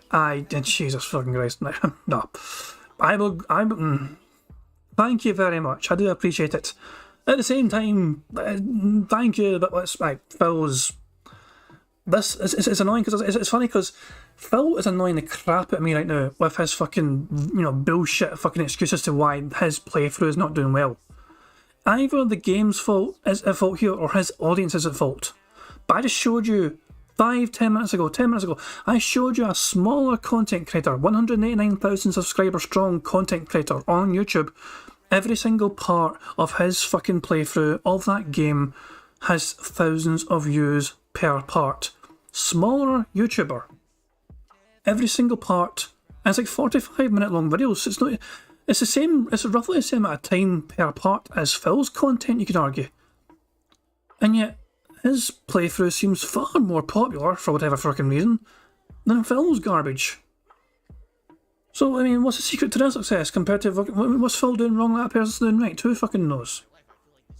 Phil's blaming the game when it's not a game at fault here. Which leaves two things. Either it's the audience, his specific audience, or it's the content creator. Women Sid says he's rage quit every fighting game he gets waxed in. Pretty fucking much, yeah. He won't fucking play some anymore because he claims they're fucking cheating. Anytime people are too good for him, he claims they're fucking cheating and won't come back to it. Fight Cade, for example. And I decided to do a playthrough of it because there was nothing else going on at the time. Not Fight Cade, King of Fighters. Sorry, King of Fighters. The game was a piece of dog shit that I had gotten for free, and I decided to do a playthrough of it because there was nothing else going on at the time. And one day, after trying to fight this guy like 10 times, I kept dying, and I said, fuck this, I'm not going to play it. I give up for today, and I put the controller down, and I quit because the stream was over. And people made videos, oh, Phil rage quit the game, but I didn't. I continued to play it. I was one of the few content creators on this planet that actually played the game to the end because it was such a bad game. Most people said, fuck this, we're not playing it anymore. I finished it. But people Phil rage quit it. That's factually untrue. Like, you lied to get clickbait views on YouTube. And they do this all the fucking time. They're losers, okay? So, that's what I mean, rage quit. So what ended up happening was after me calling people out and saying, I don't rage quit games, they changed to say, oh, he wage quits games. So what does that mean? Oh, I don't quit because I'm angry at the game and I can't beat it. I quit because I find it's not profitable for my streams, okay? Now, first of all, even if this were true, what's wrong with that? There's major streamers out there. All they do is play a game for one session. They never play it again. They only play the game again if it happens to be interesting to their audience and or profitable. Like, they do this all the time. This is a common practice among people who do content like me and are full-time streamers or content creators. You try a variety of games. If you find a game you don't like, you drop it, you move on to another that you do, or your audience does. Why force your audience to watch something they don't like? Why force yourself to play something that you don't like? That doesn't even make sense. The criticism has no logical grounds, but again, they spin it like, well, he'll only play things that make him money. Well, number one, this is a business. This is my job. Do you go to work and do things that don't earn you a paycheck? Are you a fucking idiot? Yes, if you go to work and you do a bunch of things that don't earn you a paycheck, you are an idiot. You have job responsibilities. You have things you're supposed to do to make money, to pay your bills, to have a life. That's why you're at work. Do you understand? Now, in my case, my job also happens to be, excuse me, I smacked my mic. My job also happens to be my hobby. So I get to mix fun with a job. And that does put it into a different realm. Because a lot of people like to see me play things that I'm enjoying more. And a lot of people also can say, well, does he... Yeah, yeah. Money, money. Oh, money, money. Yeah, yeah. Money, money. Thank you very much to Black Mage for Super Chat. It says, one of these things is not like the other. One of these things just doesn't belong. Sorry, I had to sing that. I seen the Super Chat, I just had to fucking sing it poorly, might I add. But yeah, thank you very much, Black Mage, for the Super Chat. I appreciate it. That's a great fucking tune. Fucking banger of a tune there. Play things that I'm enjoying more. And a lot of people also can say, well, does he do it for the love of it? Of course I did. I certainly would not be here today if I didn't love what I did. I wouldn't be constantly listening to feedback, improving, changing, and doing tons of fun. You know what I'm saying? Are there cases where I certainly enjoy certain games more than others? Yes. Are there cases where I will continue playing a game simply because you guys like it more than me? Yes, absolutely that happens. Are there cases where I keep playing a game because I just particularly like it and I want to complete that game? Yes, that happens too. All those things happen. All right? But the whole wage quit criticism is not a criticism. It's called being a little bitch. It's called, oh, I just want to find a reason to be negative to Phil today. Literally, there is nothing wrong with playing a game, not enjoying it, and stopping playing it. Or playing a game... Well, if there's nothing wrong with it, why am I making a big fucking deal about it? If there's nothing wrong with this practice, why is it bothering you so much? Well, you play games purely usually, and you fucking do walk up... Yeah, War Dog's convinced me. War Dog's saying this is okay, this is drama, 100%. Yeah. So when Phil started trying to drag other YouTubers into it as well, yeah. When he's mainly talking about himself, really, and it's not really a specific thing, I didn't want to tick it. But he's comparing himself to other content creators now, really, with this fucking rant. So yeah, you're right. That is definitely drama, yeah. Jeffrey Walsh is asking, is there no gaming news today? Well, it might be gaming news, but Phil's fucking bitching and whining about his own fucking petty woes of his own miserable fucking existence.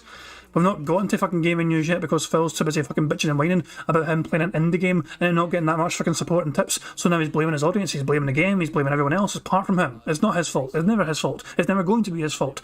It's the game's fault, it's the audience's fault, it's YouTube's fault, it's fucking Twitch's fault, it's the developer's fault, everyone else's fucking fault but him.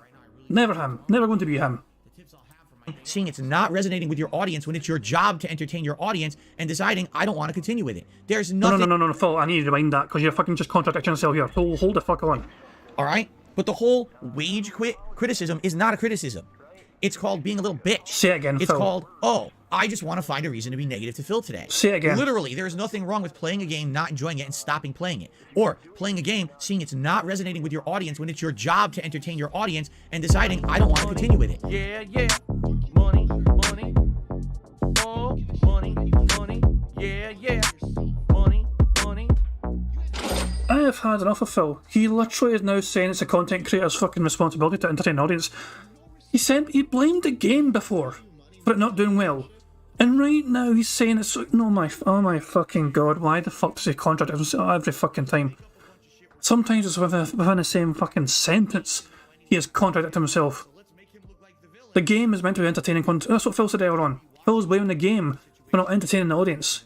He said there's nothing more he can do. He can't make people like the game. He literally said that. I can't make you like the game. I can't make you support the game. He literally said this earlier on. And now he's saying... Literally, there is nothing wrong with playing a game, not enjoying it, and stopping playing it. Or playing a game, seeing it's not resonating with your audience when it's your job to entertain your audience, and deciding, I don't want to continue with it. I'm just fucking losing my... Sorry, Logan K, thank you very much for Super Chat, who says, remember when Phil claimed he was doing the job of people much higher than him while he worked at a helicopter company for no extra pay? Interesting. Well, yeah, I think that was Phil learning his lesson. Phil often references that point as to him doing something which he shouldn't have done. Like, he actually uses that point as a very specific reference as to why nobody should fucking fall into that trap. So, yeah, that's why Phil is very much against fucking doing work for nothing. You know, like, if you're going to fucking do that, you are a sucker because there's no guarantees for yourself at the end of the fucking day. He uses that quite regularly as a fucking point of contention, as to be like, you know, you be a fucking moron apparently to fucking go above and beyond at your own job. Never mind the fact it could make a good impression with your fucking boss or anything. No, according to Phil, only fucking do what you're meant to fucking do. By the way, that's terrible fucking advice. In my opinion, right, guys, if you're... I don't know, some of you guys will fucking have jobs. Some of you guys will have steady, secure fucking jobs, okay? From my limited fucking experience, I have a full-time job now. I feel very lucky to have a full-time job. I've had one for almost... it's been almost fucking 9 years now, I think, I've been in this fucking job. But, guys, in my opinion, if you can do something to try and make yourself indispensable to a company, if you're working for them, by all means, just fucking try and go for it, you know. Make yourself valuable. Make yourself be needed. Make sure you're not just a fucking cog in a fucking machine. If you can do something in that fucking job to make yourself be missed, then by all means, fucking try your best to fucking make sure you can make that impression on people. It can go a long fucking way, in my opinion. That's just my fucking taking it. Phil was telling his audience so, his young, impressionable audience so, don't you fucking dare go above and beyond. Just do what you're fucking paid for and that's fucking it. That's, to me, that's terrible fucking advice. But then again, this is Phil Burnell, Mr. Bankruptcy, Mr. fucking 13 fucking credit cards getting fucking wiped off, Mr. no fucking jobs for 15 fucking years. Jesus fucking Christ, man, I don't know. It's just... Phil was fucking breaking me today, man, I swear to fuck. My brain can't handle this. Where's the Red Dwarf stream? I just want to fucking watch Red Dwarf and fucking be happy. There's nothing wrong with that at all. It's not even valid criticism to say that's wrong. You're a fucking moron. Those are the words spoken by an idiot who doesn't understand how to operate a business. Go ahead, operate your own business, do whatever the hell you want all day, every day, and you tell me how well you do. You don't listen to any criticism, you don't listen to any feedback, you don't take in any kind of, you know, responses from your audience, you don't have anything resonate. Instead, you just do whatever you want all day, and you tell me how quickly you make a living doing that. That doesn't make any sense at all. Like, what are you talking about? Okay? So I see this. So the reason Signalis playthrough is bad is because the way he's playing the game. Despite the fact I'm not doing anything you're not supposed to do, I'm literally going through the game, reading the lore, but also trying to understand the puzzles. By the way, guys, I cannot comment on his fucking playthrough. I'm not watching his playthrough. I cannot compare it to anyone else's playthrough because I've not seen their fucking playthroughs. So I've got no idea whether Phil's right or wrong in him fucking challenging that particular point of opinion. Who fucking knows? I don't know if you guys have watched him play the game. All I know is that from experience of watching Phil play shit in the past, it's not really... This is the thing as well. It's not Phil playing the game. I'm going to say it one more time. Phil Burnell does not play his games anymore. It's not him playing the fucking game. It is his audience, his chat, that is playing the game these days. Especially these games where Phil can take his time and fucking look at chat and see what he's meant to do fucking next and then get their advice and all that, get their take on it. No. Back before fucking stream chat was there to fucking hold his hand every single fucking step of the fucking way, the content was a wee bit more bearable because Phil did not have that fucking hand-holding experience. He had to fucking figure things out for himself for the most part. Yes, he probably had some sort of fucking guide pulled up as well to fucking try and get him through some fucking tricky bits. But nah, at least his fucking content back in the fucking day before stream chat was there was somewhat entertaining because it was Phil, the content creator himself, trying to figure shit out. Yes, he might have had some sort of fucking random arbitrary guide at times to fucking speedrun through the fucking game.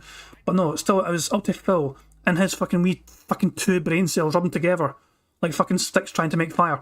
Fucking trying to fucking create one sort of fucking great genius thought to try and solve a puzzle in a fucking game. These days, that's gone. That magic is gone. Phil trying to fucking figure out how to fucking do a fucking double jump or some push or some sort of special jump in Halo. Not Halo, but Half-Life. That kind of magic will never happen again with Phil, because Stream Chat's there to fucking hold his hand every single fucking step of the way. People fucking prepared guides for him beforehand and all that shit. The fucking beginner's stupid dumbass guide to this specific game, made by Slayer or some pish. So yeah, these days it's not even Phil playing a fucking game, it's his fucking audience. I'm doing everything the way you're supposed to play it. You know, I'm not raging constantly at it or shitting on it unfairly. I'm playing it literally exactly the same as other survival horror games, but it's my fault somehow. Sure. Oh, I hope you don't wage quit or rage quit like you always do. I've been making content for 15 years. I've got over 80,000 gameplay videos under my belt. I would guarantee you, out of the 80,000 videos I put out, there's maybe 100 where I actually quit playing a game because of rage or because of disinterest from my audience. All right? It's probably 0.000001%. So I don't frequently do it. Doesn't matter how many times you repeat the meme, it's false, you're an idiot. And you go circle jerk yourselves on your own dumb fuck channels and stay the fuck out of my video comments. Which you are, because you're already removed from them. Anyway, so the point I'm making here with Signalis is, I don't know what to do about future playthroughs when I don't know if I should even bother with indie games. All right, I'm just being honest. Like, there's a situation where I knew nothing about Signalis. I didn't know if it was good or not. I didn't know what kind of a game it was. You guys told me, oh no, it's good. It's a throwback survival horror game. You should check it out. He wants me to rewind that. Dan Dark says rewind it. Okay, I'll rewind it. You mean for Phil to try and insult detractors, essentially? Money, yeah, yeah. Money, money. Oh, money, money. Yeah, yeah. Money, money. Thank you very much to the former Lord D-Dog 1968-64 nerd for saying DSP is winning the green tea challenge. And it says I would type it, but YouTube won't let me. So yeah, the green tea thing, in case you guys weren't aware, apparently, so remember Phil got a couple of super chats a couple of days ago, people mentioning green tea. Apparently that's like a sneak Chinese insult. Chinese style insult. And like, I can't mind exactly what it means, but it's quite rude. Like, calling someone like green tea is quite derogatory if you're like fucking in China anyway. So yeah, Phil got a couple of super chats talking about green tea, and I don't think he was aware. It's some sort of strange fucking thing. I don't know. As I said, like I can't remember exactly what it was. I mean, if you Google it, I'm sure it'll tell you. I'm just say that. But yeah, it's some sort of kind of strange, kind of wee funny wee connection with green tea and the Chinese in terms of how they use that as some sort of insult. But yeah, yeah, what was I saying? Okay, so Dan Dark wanted me to remind us. I've been making content for 15 years. I've got over 80,000 gameplay videos under my belt. I would guarantee you, out of the 80,000 videos I put out, there's maybe 100 where I actually quit playing a game because of rage or because of disinterest from my audience. All right? It's probably 0.000001%. So I don't frequently do it. Doesn't matter how many times you repeat the meme, it's false, you're an idiot. And you go circle jerk yourselves on your own dumb fuck channels and stay the fuck out of my video comments. Which you are, because you're already removed from them. Anyway, so the point I'm making here with Signalis is, I don't know what to do about future playthroughs when I don't know if I should even bother with indie games. All right, I'm just being honest. Like, there's a situation where I knew nothing about Signalis. I didn't know if it was good or not. I didn't know what kind of a game it was. You guys told me, oh no, it's good. It's a throwback survival horror game. You should check it out. I put it to a poll. You guys voted for it. It's doing terribly, right? And I don't know what else to do about it. I'm already 8 hours into a, arguably like a 12-hour playthrough. I'm not going to quit now. I want to finish it. I want to see how it ends. At the same time, is anyone going to show up? Is anyone going to interact with me? Is anyone, you know what I'm saying? It's just kind of like, I don't want to swear off all indie games. At the same time, how do I judge? And this has always been the challenge for me. When it comes to these games, I don't think there's anything wrong with Signalis. I think it's a perfectly fine game. So why don't people care about it? I don't know. And I also don't know how to make you care about it. I'm trying to tell you it's a good game. You'll probably, if you like survival horror, you'll enjoy it. It has that creepy vibe. Right now, we're in a Silent Hill-esque part of the game. If you like that kind of psychological horror stuff, that's in the game right now. But, I'm just kind of scratching my head. And like, I don't know what else to say. I'm not doing anything different from my other playthroughs. I want like feedback for sure. If you have feedback, how could I possibly make this playthrough better? How could I judge better? Because it's quite obvious at this point. It's quite obvious. We're in a situation where you guys don't like the game, all right? But I don't want to also say, well, I don't want to play indie games entirely either. How do I judge when there's a game that's going to work and there's a game that's not going to work? Because then we get a situation like this, and people are always, and now they're complaining to me, just stop playing the game. Well, I'm 8 hours in. I'm not going to stop playing now. We're already, you know, the home stretch of the game, essentially. Why would I quit now? I actually want to see how it ends, right? So, I don't know. It's tough. So, he's just flat out fucking saying, you guys aren't doing enough to get, you know, to support the stream financially. It's like, he claims he likes the game. He claims he wants to fucking finish it because he's got like 2 streams max on it. But he's also reminding this fucking deadhead audience, by the way, you need to fucking step up and support more. It doesn't matter how many fucking views the fucking content has, it doesn't matter how many fucking likes the goddamn thing has. Nah, the tips for that fucking game have been so fucking poor for him, and he is going to make sure that his audience are reminded of a simple fucking fact as much as humanly possible. Phil has been talking about this now for like fucking, I don't know how long we've been fucking going, like fucking 20 minutes, 30 minutes? I have no idea. Oh shit, I fucking lost my place. Other things, I know that I could have played Resident Evil 0 and it probably would have been way better of a I don't know where I was, but I think I'm miles away. Oh fuck. Was I only half an hour behind? Hold on. About Forspoken, and one is about Street Fighter 6. Okay, I wasn't that far. Hold on. I fucked up. Indie games entirely either. How do I judge when there's a game that's going to work and there's a game that's not? Okay, I caught up. Damage, no, crisis is over. Fuck off. I didn't screw up totally, so there we go. Work. Because then we get a situation like this, and people are always, and now they're complaining to me, just stop playing the game. Well, I'm 8 hours in. I'm not going to stop playing now. We're already, you know, the home stretch of the game, essentially. Why would I quit now? I actually want to see how it ends, right? So, I don't know. It's tough. Again, this is one of the dilemmas I have as a content creator. I don't know how to please you guys all the time. And the thing is, I know I can't please all of you all the time. That's not possible. But I listened to feedback. I did what you wanted. And I guess people just don't like it for some reason, but I don't get it. And I don't know how to... Oh, hold on. Lionel says the game is free. Is Phil bitching and whining about a free game? Is this game fucking free to play? If he is bitching and whining so much about a free game, it's on Game Pass, so for Phil it doesn't cost anything. Oh my fucking god. I thought he was so upset because he fucking spent money on his fucking game. No, it's a Game Pass fucking game, so for Phil it's, oh my fucking god. I can't, Jesus fucking Christ. How often does Phil fucking say, you know, if I don't like the game, then nothing lost because it's a Game Pass game, I don't have nothing spent on it. How often has he fucking used that excuse? I can't, oh my fucking god, I just cannot handle this fucking cunt today. Improve that situation. I want to make sure that in the future that kind of doesn't happen again, right? I don't know. I guess what we need to do is talk about it, and I need your feedback. Please leave me feedback on this video. Please let me know. You know, some people are saying stuff right now. Astronaut's saying, I don't know about other people, but the graphics actually hurt my eyes a bit. Also, Kamaru says, you can't tell. People are fickle. You can't tell even with mainstream games if they're going to like it or not. Yeah, I don't know. I don't know. Well, anyway, we got this out of the way now. Thank goodness. Now we don't have to talk about it again. But, yeah, you know, Signalis, it's just not doing well. I would hope for the end of the game, maybe some people will give it a shot. You just said you don't have to talk about it again. And then he immediately starts talking about it again. You mean fucking lying fuck. Why? Just as I'm saying, same breath. Within the same breath, he contradicts himself. I don't know. Well, anyway, we got this out of the way now. Thank goodness. Now we don't have to talk about it again. But, yeah, you know, Signalis, it's just not doing well. I would hope for the end of the game, maybe some people will give it a shot. But I don't know. At this point, it's kind of like, I know I'm playing it as the main game tomorrow because I need to get as far in it as I can. I may have to play it again as Thursday night to finish it before the Dead Space remake on Friday. Is it going to work out? I have no clue. You know, it is disheartening because I know that I could have done other things. I know that I could have played Resident Evil 0 and it probably would have been way better of a playthrough for you guys. And it's too late for that now. Certainly don't have time for that, you know. It is what it is. Anyway, now that's out of the way. Let us talk a little bit about the schedule. Let's talk about the upcoming Super Bowl event. And I actually have 2 quick news stories today to talk with you guys about. One's about Forspoken, and one is about Street Fighter 6 and Capcom Japan striking down YouTube channels. Interesting. We'll talk about all that in a second. Okay, but first of all, let's get through the schedule. All right? Today, what are we doing on... I'm sorry, but I need to fucking rewind that because I want to see... Why was he looking happy about that?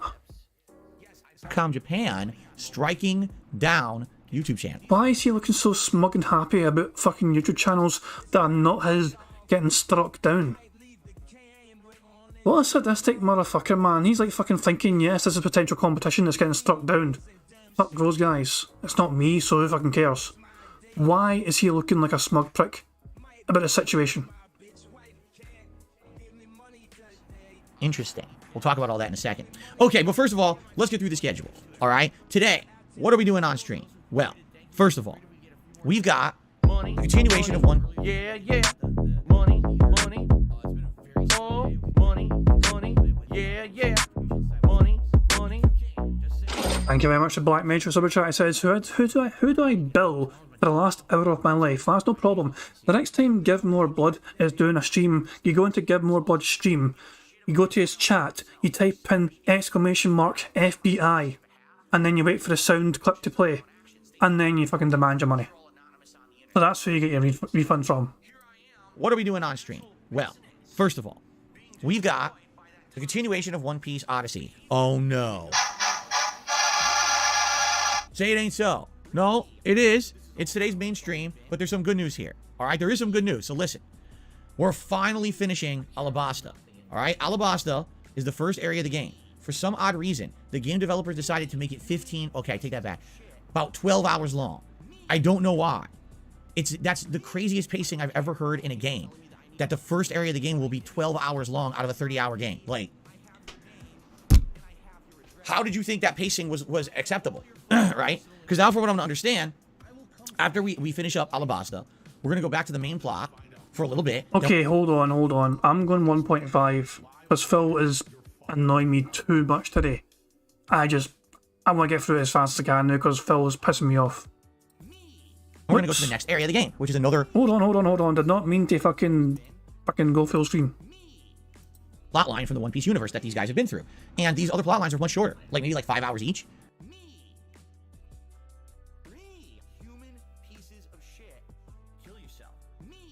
Ever heard in a game that the first area of the game will be 12 hours long out of a 30-hour game. Like, that's what this is all about and what it's always been. Me. I care about nothing in life. Me. Son of a fucking bitch, I was muted the whole time. Sorry guys, I was muted the whole goddamn time. I was trying to explain that the weird noise was Phil bumping a microphone with his fucking flailing arms. And I can't count that as a weird noise because it's not Phil making a fucking noise, it's fucking his microphone making a noise. So yeah, but Phil needs to make a noise for it to count. Him specifically, his weird dumbass mouth and shit. So yeah. How did you think that pacing was acceptable? Right? Because now from what I'm to understand, after we finish up Alabasta, we're going to go back to the main plot for a little bit, then we're going to go to the next area of the game, which is another plot line from the One Piece universe that these guys have been through. And these other plot lines are much shorter, like maybe like 5 hours each, which is good pacing in my opinion. So why didn't they just do that for every one? It just doesn't even make sense, you know? It's very confusing to me. Anyway, we'll see what happens today. I'm actually very excited to get through Alabasta, get to a new area, and see where the game goes. Of course, keep in mind, I do have my silly straw hat as well as a red vest. I can cosplay as Luffy for you if we happen to hit those support goals today at the $100 and $150 tip goals, respectively. Okay, there you go. Later tonight on the late stream, 6:45 p.m. Pacific time, it's Warzone time. Yes, more Warzone action. What a week in Warzone we've had, huh? Seriously. The first Warzone stream I did this week was arguably the best one I've ever done. It was non-stop. As they say, banger after banger after banger, right? It was like, wow, getting down to the wire, he's doing well. Wow, here's a good shootout at the end. Epic, exciting. Gets to the gulag, double kill, awesome. Gets back out there, you know. And multiple down to the wire placings and fun times the other night. Then 2 nights ago, when I actually played Warzone, rather than it being epic, we ended up having one of the most ridiculously funny nights of Warzone ever.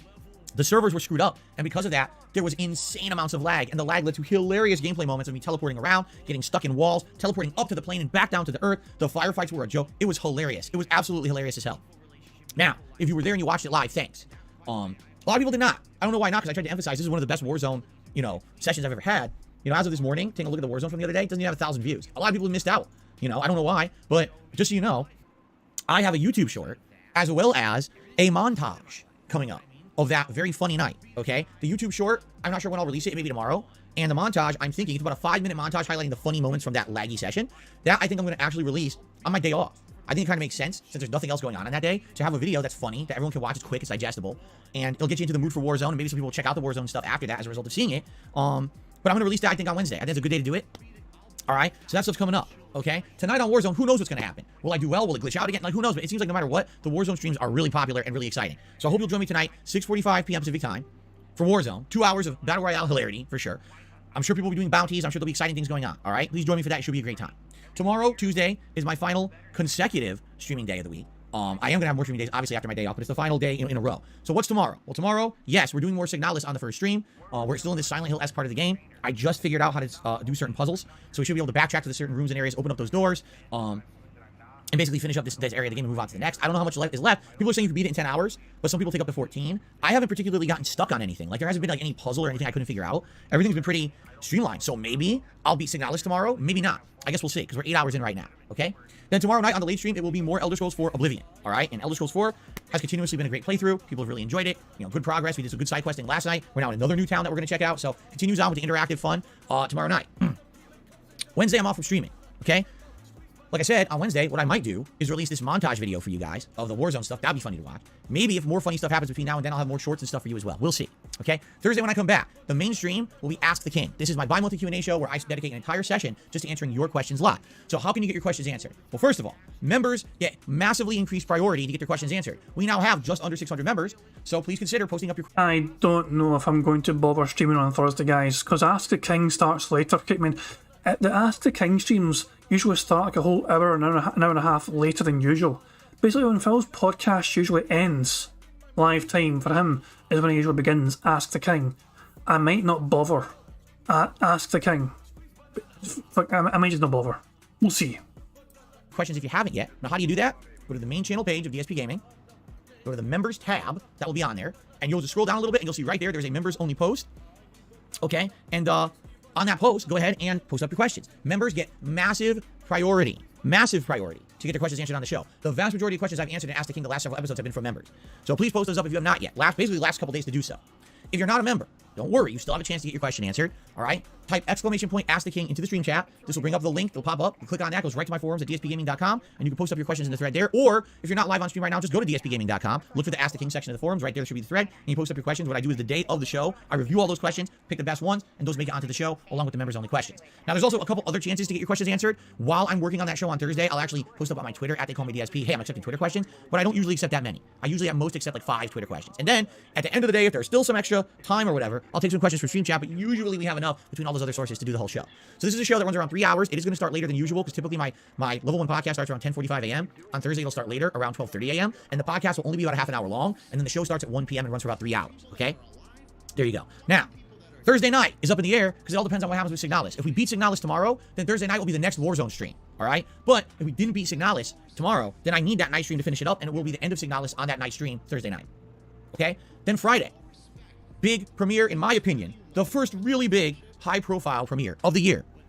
Dead Space Remake comes out this Friday. I'll be playing it all day long for your requests, meaning first and second stream will be Dead Space Remake, okay? So no matter when you come by, you get to see cool survival horror fun. We get to see what they've done with this classic game from 2008 and how they modernized it. I'll be honest, I haven't followed it that much. I didn't want to spoil myself on the things that they've changed. I want to be genuinely, surprised with what things are different, what things are the same. Bullshit. I'm sure Phil told everyone he fucking seen a little side-by-side video comparison.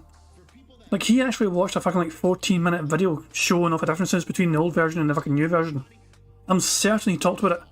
He has spoiled himself, for sure. Hey, Casually, I know very special, hope you had fun. But yeah, fact is, Phil's lying here. Either that or he just fucking conveniently forgot that he checked out a comparison video between the old Mass Effect and the new one. And how the differences in it. Because he talked before about this shit. How it looks, how it plays, all right? So that's going to be all day Friday, all right? Then what we will do over the week is we'll balance the games. We're going to have Dead Space balanced with One Piece, and then the night streams will be Oblivion and Warzone. And we'll go back and forth like that for the rest of the week, okay? So there you go. That's the next week, all right? Hope that sounds good to you. Now, outside of all that, we hit our members goal. That means it is 100% guaranteed to happen on Saturday, February 11th. It is DSP's Super Bowl Saturday Bash Marathon event, okay? The day before the Super Bowl. It's going to be very exciting. Now, let's talk about ideas for this because we already have ideas that I'm definitely doing. I'm definitely dressing up in my NFL jerseys. That's happening, 100%. I have 3 of them, and I'll alternate between them during the course of the day. Set times, I'll probably swap them out. Over the course of that day, I likely will be drinking possibly some beer. What I'm thinking to do, unlike drinking hard liquor like I did during the Christmas event, I'll probably buy like a 6-pack of beer or something, or maybe various different single beers, and I might even get like a little cooler here, like a sports cooler, like you'd bring if you're tailgating, you know, some styrofoam with ice, and I'll have some drinks. I'll pop open, and have some drinks with you guys during the course of the day as we're having a good time. And as I said, one of the things that I might get one of those silly hats that's like a helmet with the beer cozies on the sides with the silly straw, so you can actually drink from the hat. Isn't there some sort of like reference between like I don't know if it was like some sort of like old American movie, or like some fucking intellectually challenged person wore a football helmet. You know, like I'm just thinking. I'm not entirely sure. All I know is I think it's a meme for someone to wear like a football helmet. Like, you know, it's like, yeah. I don't know if that's like some sort of fucking very old outdated meme. I don't know. People are saying this is a good pause. Screenshot or video. Okay, for water. I'm not about Waterboy. It's a fucking 90s movie. Waterboy. It's a classic Waterboy. I won't hear anything bad said about Waterboy. Even before that, I thought it was something like I don't know. Anyway, if people think it's a screenshot worthy, Phil's little smug wee face. Okay, fuck it, fine. I'll take a screenshot for tomorrow's thumbnail. It might not work out too well though, because the hair might clash with the fucking background. That happens sometimes. It's actually not a terrible. I mean, I've seen far worse pictures of Phil, to be fair. Compared to what we've seen of Phil in the fucking past, it's actually somewhat not bad. Let's see how this turned out. It worked out alright. There you go. There's a next thumbnail, guys. This is like relaxed side Phil. During the course of the day, when I'm thirsty, I have some beer through the freaking hat. I know it's so stupid, but people do this, right? So I might do that. Something that I'm looking into, because what I'm going to do is I'm going to probably look on Amazon and see what they have on there. Or something that I can get. Also, I probably want to get some themed like decorations and stuff. So again, maybe I'll like go on Amazon. I'll look for some sports themed stuff to buy and have for this event. You know, as decorations behind me, just for that special event. Could be kind of neat, right? And then, food. I'm going to definitely have snacks. Now, what will the snacks be? Well, I talked with my wife about it yesterday, and I think what she's going to do, she's going to look at some recipes and research online, and she's going to make us either like a giant thing of homemade nachos with all these different ingredients, or she'll make like a big dip, and then we could just buy tortilla chips, and I can eat the dip. So what I'll do is somehow I'll have some kind of nachos, or, you know what I'm saying? Like, I'll have something going, so that it'll be some kind of ongoing food thing. And then over the course of the day, I might have a few little snacks here or there that are like things that are synonymous with sports snacking. All right, I'm actually going to see what they have at the local grocery store for like snacks you can make in the microwave or in the oven that I could bring in here periodically over the day for snacking purposes. Okay, then for the meal, we're probably going to order pizza. I don't know where we're going to get the pizza from yet. We're going to talk about that. We're probably going to order some really good pizza from somewhere and have it delivered. All right, so I think that's cool. We're homemade nachos or dip, and then various snacks for the day, some beers, and like a pizza as the big meal that'll happen live during the stream. Okay, well, what are we going to be doing during the stream besides eating? Well, number one, I want to play some retro games, and they have Techno Super Bowl on the NES here on Switch. That would be kind of cool, I think. All right, so at the very least, we're definitely playing like a retro Tecmo Super Bowl for a little bit. I never played it. I've actually never played Tecmo Super Bowl, if you can believe it. There's a couple other sports games on there too. So if you guys wanted to see me try out other various sports games, we could do that for whatever's on the Switch. Okay, we'll see on the fly what you guys want that day. Now, in addition to that, what I would like to do is do some reacting. As I'm having my beers and food, right? Reacting to some retro ads. We had a really good time doing this back in November for the Black Friday Adpocalypse Marathon event. So what I would like to do is find retro Super Bowl ads. And if you guys have suggestions for those, I'm all ears. In fact, what I will likely do now that we've locked into it, I'm going to put up a thread on thekingofhate.com by which you guys can suggest previous Super Bowl ads you want to see me watch. In fact, why don't we do that right now? Right? Why don't we do that right now? You want to do it? Who wants to do it? Let's do it. Please, guys, don't tell them that fucking the NFL could get him fucking to stop this fucking stream. If it happens, it happens, but don't warn Phil that the NFL could come and hunt his ass down.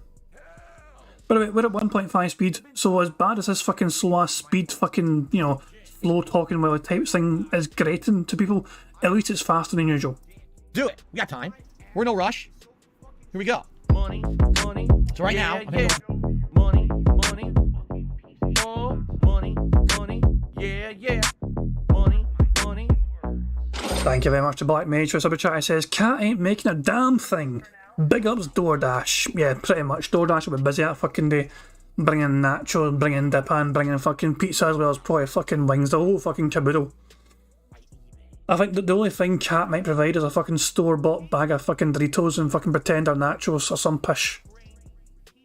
To the main channel page of DSP Gaming. I'm on the community tab. I'm refreshing it because I haven't refreshed it on my laptop in a few days. All right, and I'm going to post up. It's public. Huge positive update.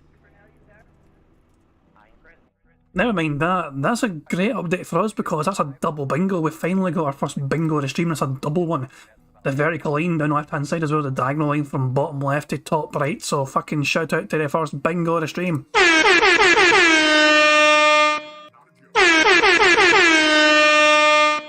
Fucking boom the Aldi. We are doing quite well.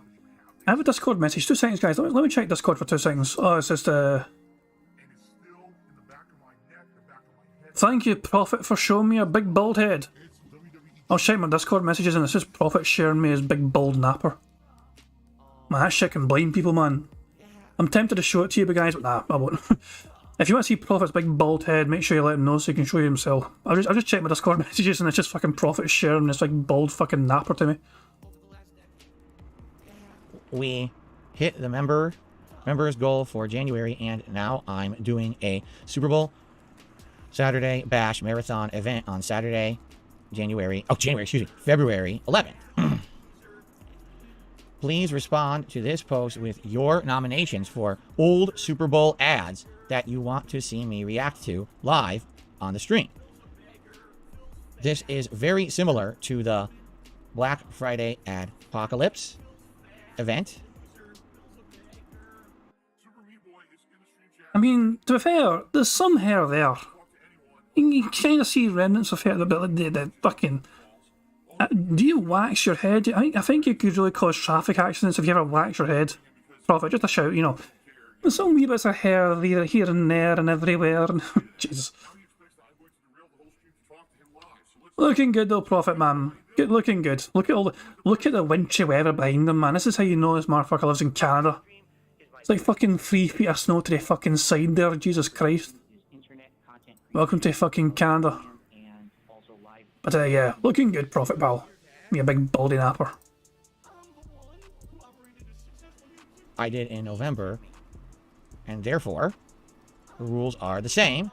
1, the videos must be viewable on YouTube. 2, the videos must not contain outright licensed music.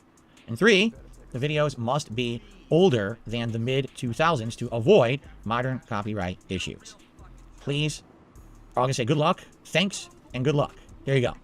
So, please respond to this post with your nominations for old Super Bowl ads that you want to see me react to live on the stream. This is similar to the Black Friday Apocalypse event. So the rules are, number 1, those videos must be viewable on YouTube. Number 2, they can't contain licensed copyright music. For example, if it's like, oh, here's a Michael Jackson song for the Super Bowl ad. Can't do that. It's going to get claimed and blocked. And number 3, videos must be older than the mid-2000s. Why? I don't want to be reacting to modern ads. First of all, it's not very fun. And number 2, the older the ad, the better. Makes it that no one's going to really care that you're reacting to it. You see what I'm saying? Okay. So I'm posting that up right now. And now that that is up there, okay, now what I can do is I can make a command here in the chat so that you guys can use it to just click on it and nominate straight from there. So here it is. Copy. Now I'm going to do a new command in the chat. Super Bowl.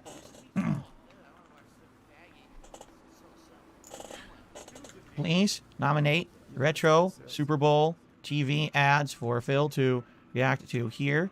Thanks and good luck. Okay. And then I just need to set that up to be a timed deal. So it actually will do like every 15 minutes. Super Bowl. And it'll be a call out to Super Bowl. There we go. All right. It should all be in place right now. You guys can even test it if you want live. If you want to see if that Super Bowl command works, just type !! Super Bowl, and the link should come up. Okay? Test it. Please let me know if that works. I just did it on the fly. You would think that would work. I hope it does. Test that link for me. It works? Okay. I spelled Super Bowl wrong. I did. Hold on. I spelled Super Bowl wrong. B-O-A-L. How did I manage that? I have no idea. I'm stupid. I don't know what else to say. I'm a dummy. How did I spell Super Bowl wrong? That is impressive. That is genuinely fucking impressive. This is his big fucking event. There's never before been done event. He's so super fucking excited about it. So excited, in fact, that he doesn't know how to spell Super Bowl. Mr. Valedictorian here with another fucking typo, another misspeak, another fucking... Jesus fucking Christ.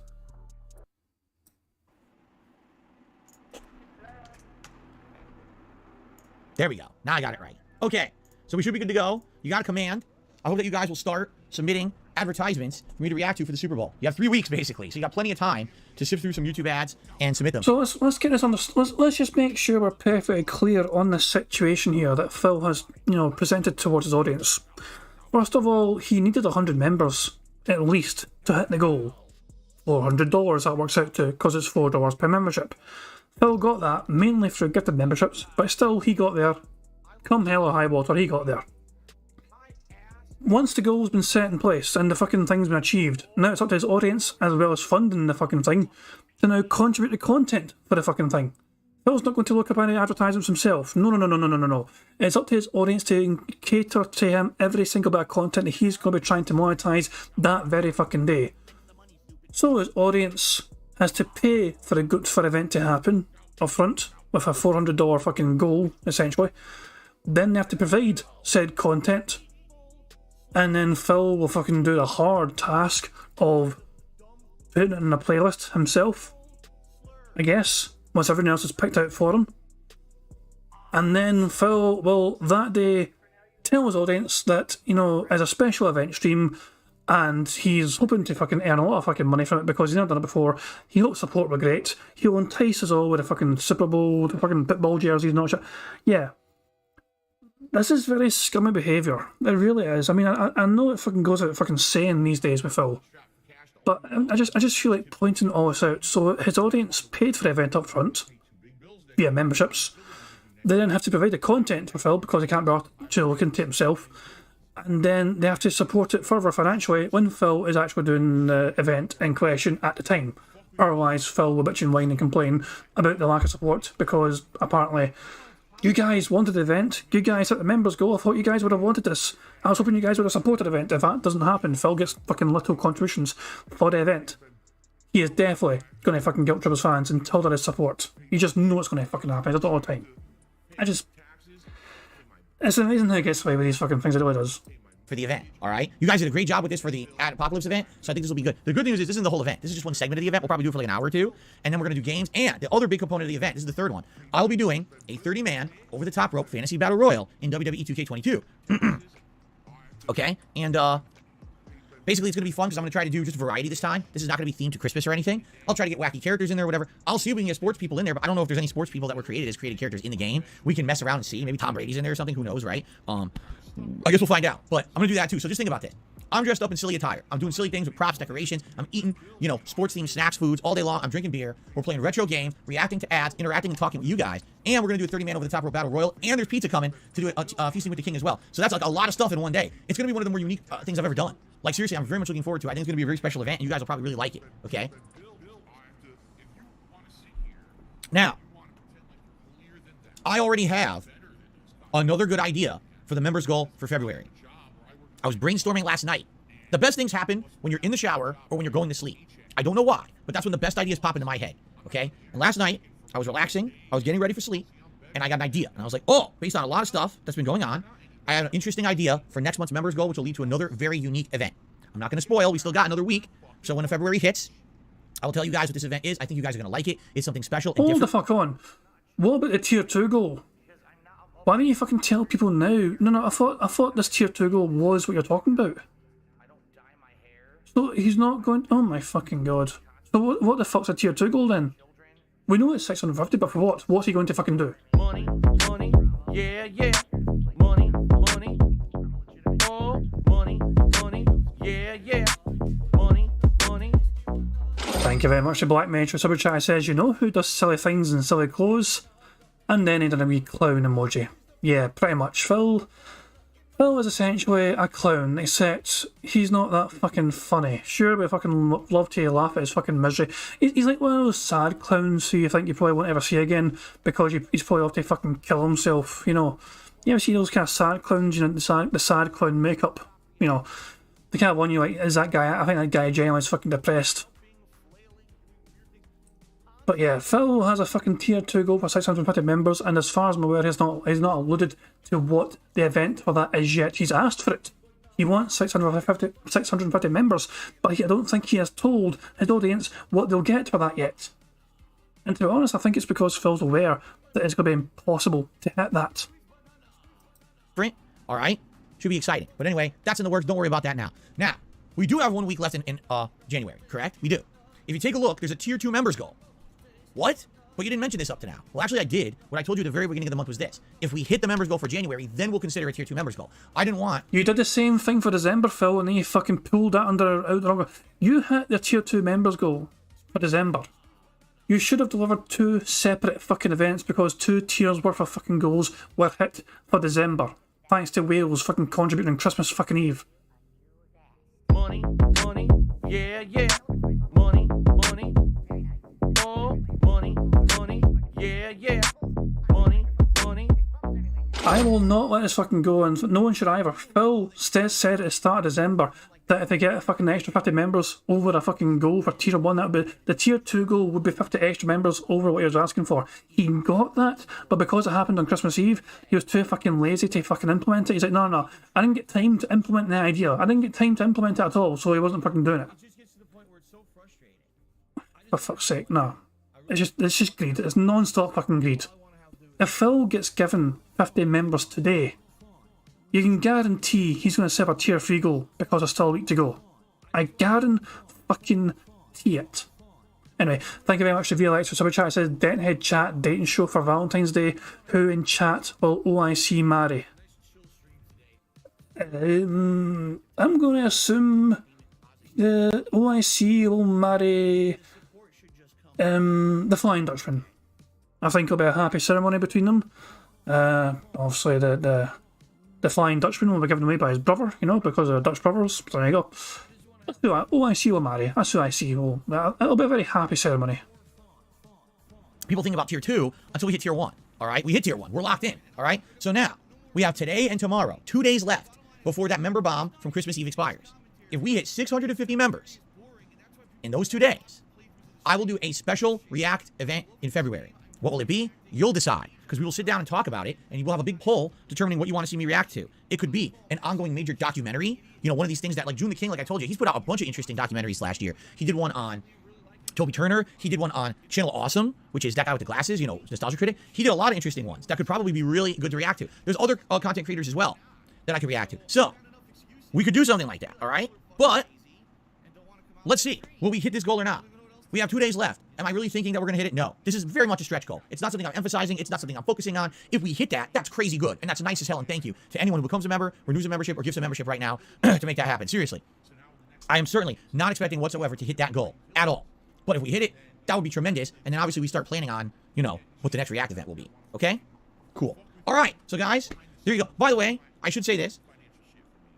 If you haven't noticed, you might not even know, this last week, I actually did a night. It was last Sunday night, not this Sunday night, but last Sunday night. I spent the whole night doing React content. I did a whole night session doing private React stuff for patrons last week. Okay? And it went pretty well. Prophet, you are forgetting, my dear baldy friend, that Phil was losing today 43 members. On the 23rd of December, Phil was gifted 43 members. And he gained like 45 altogether. So today, we'll see him lose at least 43, it looks like. He may have lost them now, he's not checked yet. It started stream high. The starter stream was sitting at 599. And I wonder if Phil's going to update it and see if it's dropped off yet. I'm not sure when it was given to him though. It may have been during the podcast, it may have been during gameplay last month. But yeah, he's losing 43 today. And then, one of the videos apparently did so well. There was a video where I was reacting to a streamer, I think XQC. And apparently, the patron who had purchased that video liked that private react so much, they purchased an additional private react from me this week. They wanted to see me react to another streamer named Ludwig. So I did that last night. I had some extra time, and I put that video out, and I guess they've already... Oh, fuck me. Phil actually did something smart for once. He actually fucking used some extra time after he was finished with his fucking content to make a react video for his page. That is the way it should be. Honestly, Phil, that is the way it should always fucking be. You shouldn't be fucking taking time off, for fuck's sake. When you have some extra fucking time when you finish a fucking stream at the end of a fucking night, then use an extra 30 minutes, 40 minutes or something to react for your fucking patrons. Space it out. Maybe once or twice a week, you fucking give yourself some extra time at the end of fucking each fucking night stream to make this fucking Patreon rat crap. So I think it's Slayer that asked for these fucking videos. I wasn't aware that Phil already fucking reacted to this fucking Ludwig video, and apparently it's out now, or Phil made it for him anyway. I'm not sure if it's out yet, but I think Slayer usually makes these things public anyway. The XQC one is fucking garbage, man. And there's not just that, also you got Phil, who's a garbage fucking content creator, and you got XQC in the same fucking video, who's a content fucking reactor. I'm not too clued up on how XQC is when he's like playing games, right? But as a react content type of person, XQC is fucking trash, man. He doesn't react, he fucking turns on something and then stuffs his face full of fiddle, barely fucking doing anything. It's fucking garbage. He might, for all I know, he might be a fantastic fucking gamer. I don't know, because I haven't seen that side of XQC, so I'm not questioning that part of a fucking ability to be a content creator. All I know is as a reactor, XQC, shite. Uploaded it, and they just wanted to let everyone know, because usually you think, oh, there's only one React content that I do each month for these patrons. Well, this guy bought another one and wanted everyone to know that I did a second video. This one I reacted to Ludwig. Okay? So give it a look. Alright? If you haven't yet, I don't even know the guy's channel, but whatever channel it is that he uploaded the XQC React, he uploaded his Ludwig React too, and he'd like people to check it out, and he wants to know what everyone thinks. Okay. Let's see. Okay, alright, so now let's out of the way, right? We talked about everything. We talked about the schedule. I addressed Signalis, and I really don't know what to do moving forward with these indie games. I really like feedback, right? And also, we talked about the Super Bowl event. So what I would like to say, guys, is the one thing about the Super Bowl event I need your help with, what kind of stuff would you like to see me have for the event? Decorations, props, is there anything in particular you think would be funny for the event? Do you have recommendations? You know, for example, I'll give you an example. I'll give you one fucking creative thing to get, Phil. It's called a revolver, okay? There's a wee game that got popular in Russia. It's called Russian Roulette, but you fucking American twist in the game. You load up all the chambers, and that way you're guaranteed to fucking win every time. There you go. It's not a 1 in 6 chance anymore. It's a fucking 6 in 6 chance. You're gonna win every single fucking time you pull that trigger. Guys, a few weeks ago, do you have recommendations for lighting? Someone literally sent me a link to this ring light, and now I'm using it, and look how good this stream looks, right? So if you have any recommendations, hey, I should have this for the event, you should do this for the Super Bowl event, send them my way, all right? And I'll consider it. Now, I'm not breaking the bank. Don't say, oh, buy $400 worth of official merchandise. No, I'm not doing that, all right? But if you give a few examples of silly little things I could do, I'll consider it, okay? Again, a reminder. He's not going to buy $400 worth of merchandise. But to do the event, he was given $400 because he was 100 members short. It's $3.99 per membership. So Phil was literally given $400 memberships to hit this goal, to do this event. So he's not going to reinvest that money back into the fucking event that the fans paid for. No. Phil, Mob Mamas, I can't believe I went there. Phil has annoyed me to fucking death tonight. He has contradicted himself non-stop. I know he's a contrary person anyway, but tonight especially. It's annoying as hell. It's triggering me. Okay. All right. We have 2 news stories to cover today. The first news story is Forspoken. Forspoken. That game's still coming out? Yeah, it comes out tomorrow. Most reviewers did not get an early release code. The only companies that got it were the biggest ones. For example, IGN and GameSpot and a few other ones. Interestingly enough, some smaller guys like Easy Allies got code, but then other reviewers of equal size did not. It's like Square Enix just specifically picked and chose who was going to be getting a review code for this game, which is really weird. It wasn't they didn't give out review codes, they just selectively did it. Anyway, basically, here's the deal. Here's the game in a nutshell, all right? It's got an interesting combat system. It's got nice graphics. It's got a boring open world with repetitive content that doesn't really add up to being very fun. It's got an okay story, and it's got a main character protagonist with dialogue. She won't shut up. It was funny because I was reading some quick ideas about it. You know, I wasn't reading full reviews. And people are like, just listen to this dialogue. This sounds like something from the Avengers movies. To which someone's like, so what's wrong with the Avengers movies? They're multi-million, billion-dollar blockbusters. Like, what are you talking about? To which they responded, the difference between an Avengers movie having cringeworthy dialogue and a game having cringeworthy dialogue is that in the Avengers movie, the movie's 2-3 hours long. Yeah, there's a few moments you don't like, but there's probably moments you do like, and it's over before you know it. This is a video game. This is a game where this character is literally going to be talking nonstop, and you can't avoid it. Now imagine the game's 20 to 30 hours long. You're stuck with this bullshit that long. That's going to ruin the game experience, you see? This isn't, oh, put up with a few bad lines here or there. This is the whole game's a bad line for 30 hours. So there you go. Personally, as I told you guys, I was looking at Forspoken. It didn't appeal to me at all. It didn't look like anything I was going to be interested in. And it appears, basically, that I was correct. The reviews are mixed. Most reviews are skewing towards a 7 out of 10. There's a few that hit 8. Someone even gave it like a 9. But for most people, it's not very good. They're saying it's just okay. It's not a terrible game. It's passable, but it's very boring and repetitive. It does a lot of things other games have done. It finds a very, very difficult place to find itself uniquely in the landscape of games. It doesn't really stand out that much. And it's just like I told you guys. What I felt this game was going to happen, here's what's going to happen. The reason it's coming out now, in January, is because there's nothing else out. Right? So what they're trying to do is wedge this game in. They know the game's not great. They know that. So what they're trying to do is wedge it in before the bigger profile releases start coming out.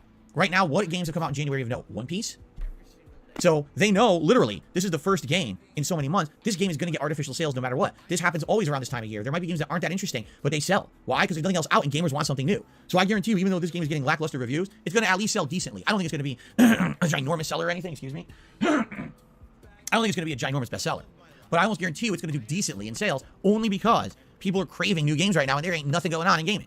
So watch it sell, okay. And people are like, I don't understand. If all the reviewers said it wasn't that good, why did it sell? This is why, because gamers get bored.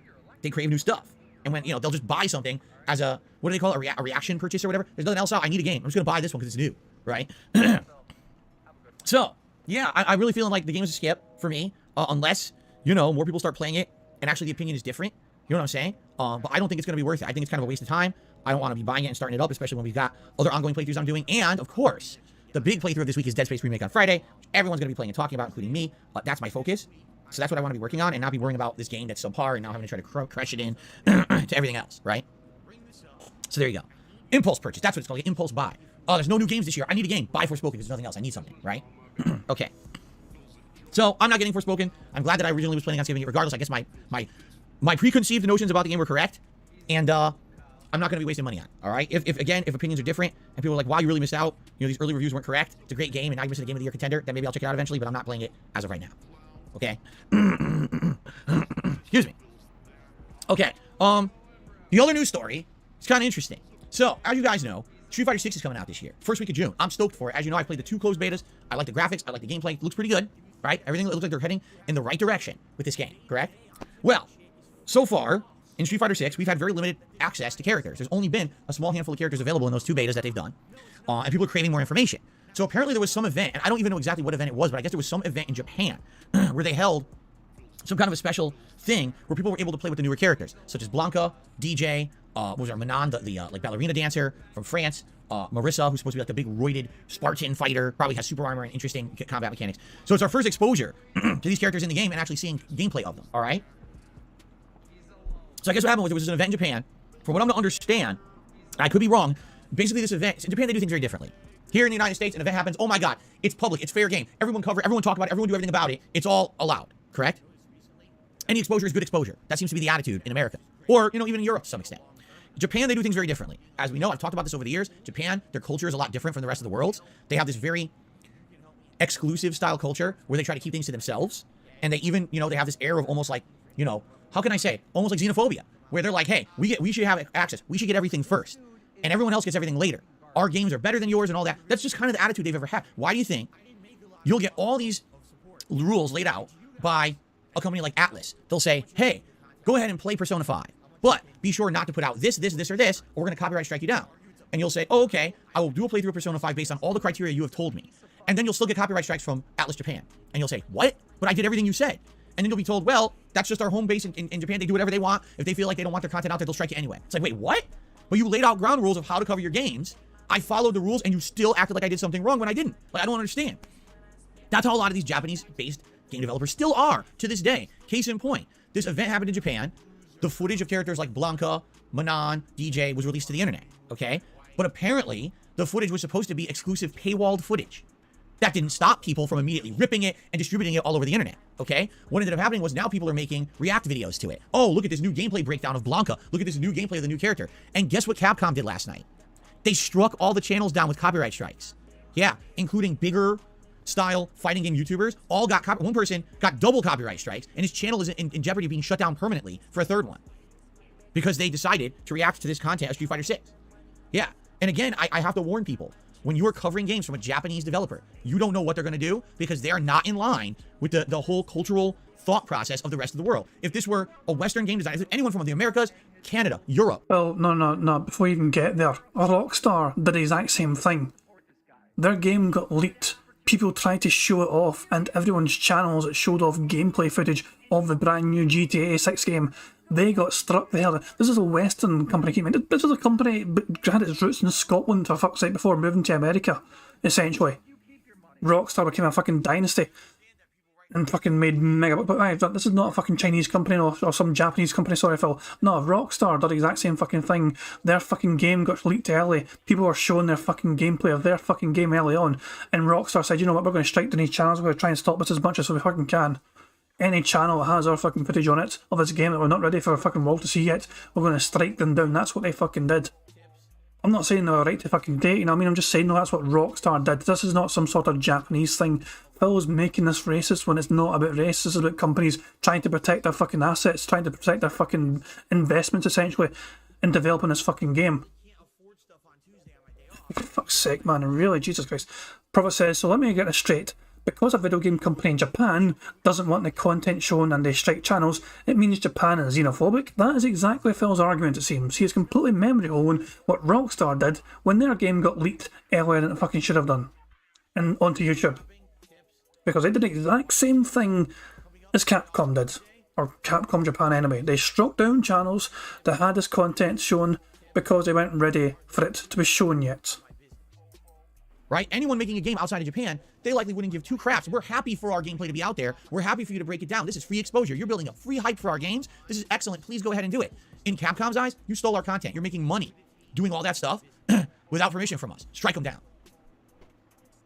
Does it make sense? Absolutely not. Likely Capcom would have much better reputation if they would just let everyone take that footage and do whatever they wanted with it. This is hyping their game. These are people who were not shitting on it. They were like, wow, look how the damage output that Blanca can do in the Street Fighter 6. I'll be honest, I didn't even see it. I didn't even get to see it because I knew that it existed, and those channels, the content's already stricken down. It's gone. You can't even see it. So it's just crazy that basically Japan still lives in their own bubble. They really do. They're in their own cultural bubble, separate from the rest of the world. For them, they have certain rules, regulations, laws in place. They don't move.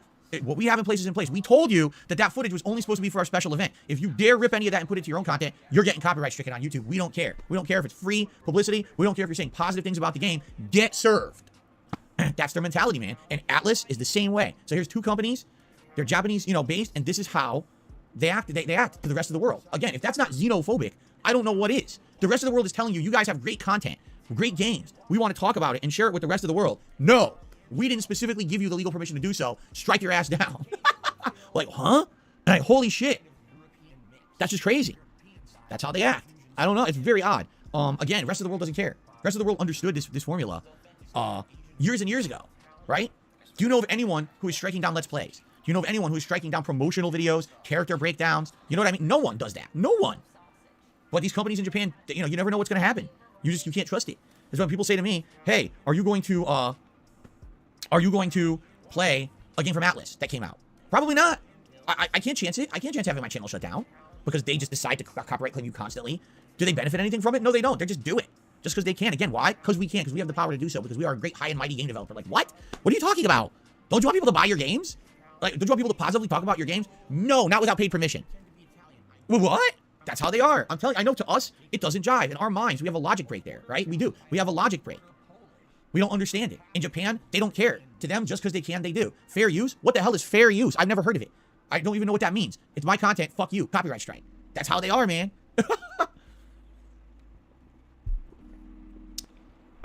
Anyway, it is what it is. So anyway, beware. Beware. If Capcom actually puts out a beta, and you have access to the beta, and you play the characters in that, you're okay, right? If you're going to try to repost content from, their... Money, yeah, yeah. Money, money. Oh, money, money, yeah, yeah. Money, money. Thank you very much, Elena Guardian, for super chat. It says, this argument is garbage. I agree wholeheartedly. I am half tempted to fucking report a stream for Phil being blatantly racist towards the Japanese. This is fucking bizarre. This is genuinely fucking bizarre behaviour from Phil. I explained already. Rockstar did the exact same thing.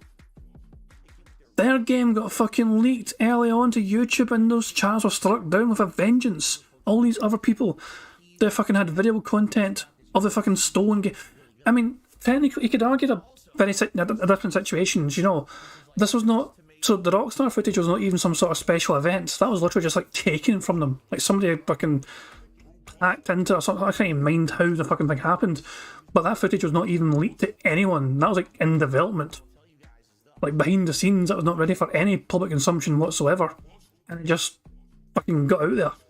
So, slightly different circumstances, but yet both companies reacted the same way. The footage was not meant to be for public consumption. It wasn't meant to be openly available to the public as a whole.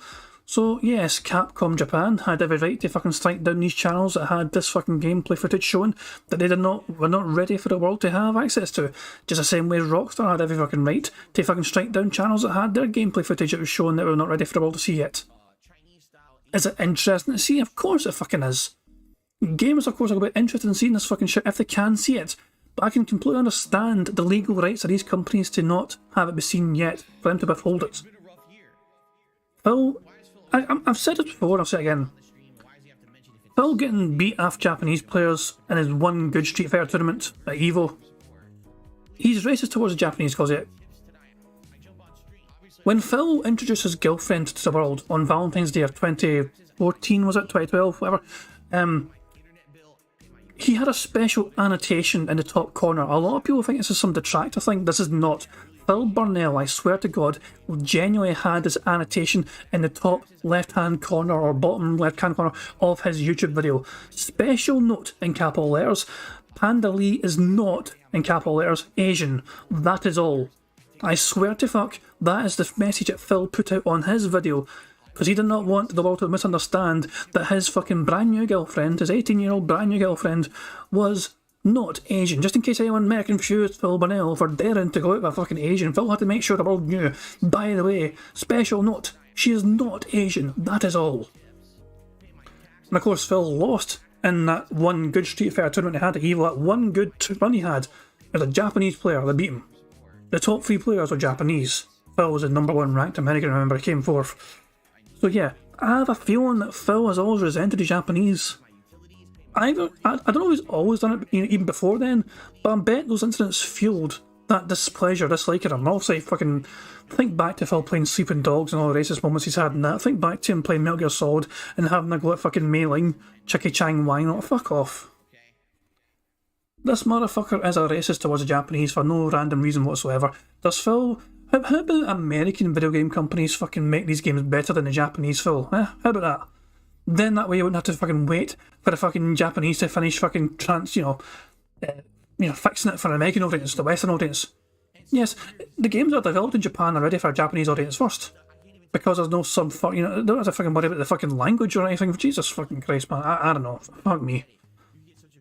It just blows my fucking mind how fucking dense this motherfucker is at times. Their own events, you can't. They will not give you permission and they will strike your ass down and there's nothing you can do about it. Good luck even disputing it. Because you really think that Capcom is going to release those copyright strikes? No. Absolutely not. Now, do I think that they're going to sue a channel? No, I don't think so either. I think what will happen is these channels will dispute them. And within 2-3 weeks, whatever the time frame is, I think it's 2 weeks, they'll be removed. Because Japan's not going to sue them. They're not going to come after them, right? I mean, what do they have to gain to do a major lawsuit against a YouTube channel that just covers Street Fighter? Nothing. They're not going to get anything out of that. But to them, hey, we temporarily shut them down. We taught them what's what, right? Yeesh. Okay, ladies and gentlemen. Let's do some shout outs, shall we? I hear a car outside, opening its door. Jasper heard it too. Sounds like a delivery truck or something. Sorry guys, I think this could be thumbnail worthy. Give me a second here. Okay, ladies and gentlemen. Let's do some shout outs, shall we? I hear a car outside, opening its door. Jasper heard it too. Sounds like a delivery truck or something. I don't know, I was thinking maybe thumbnail worthy, I'm not sure. What do you think?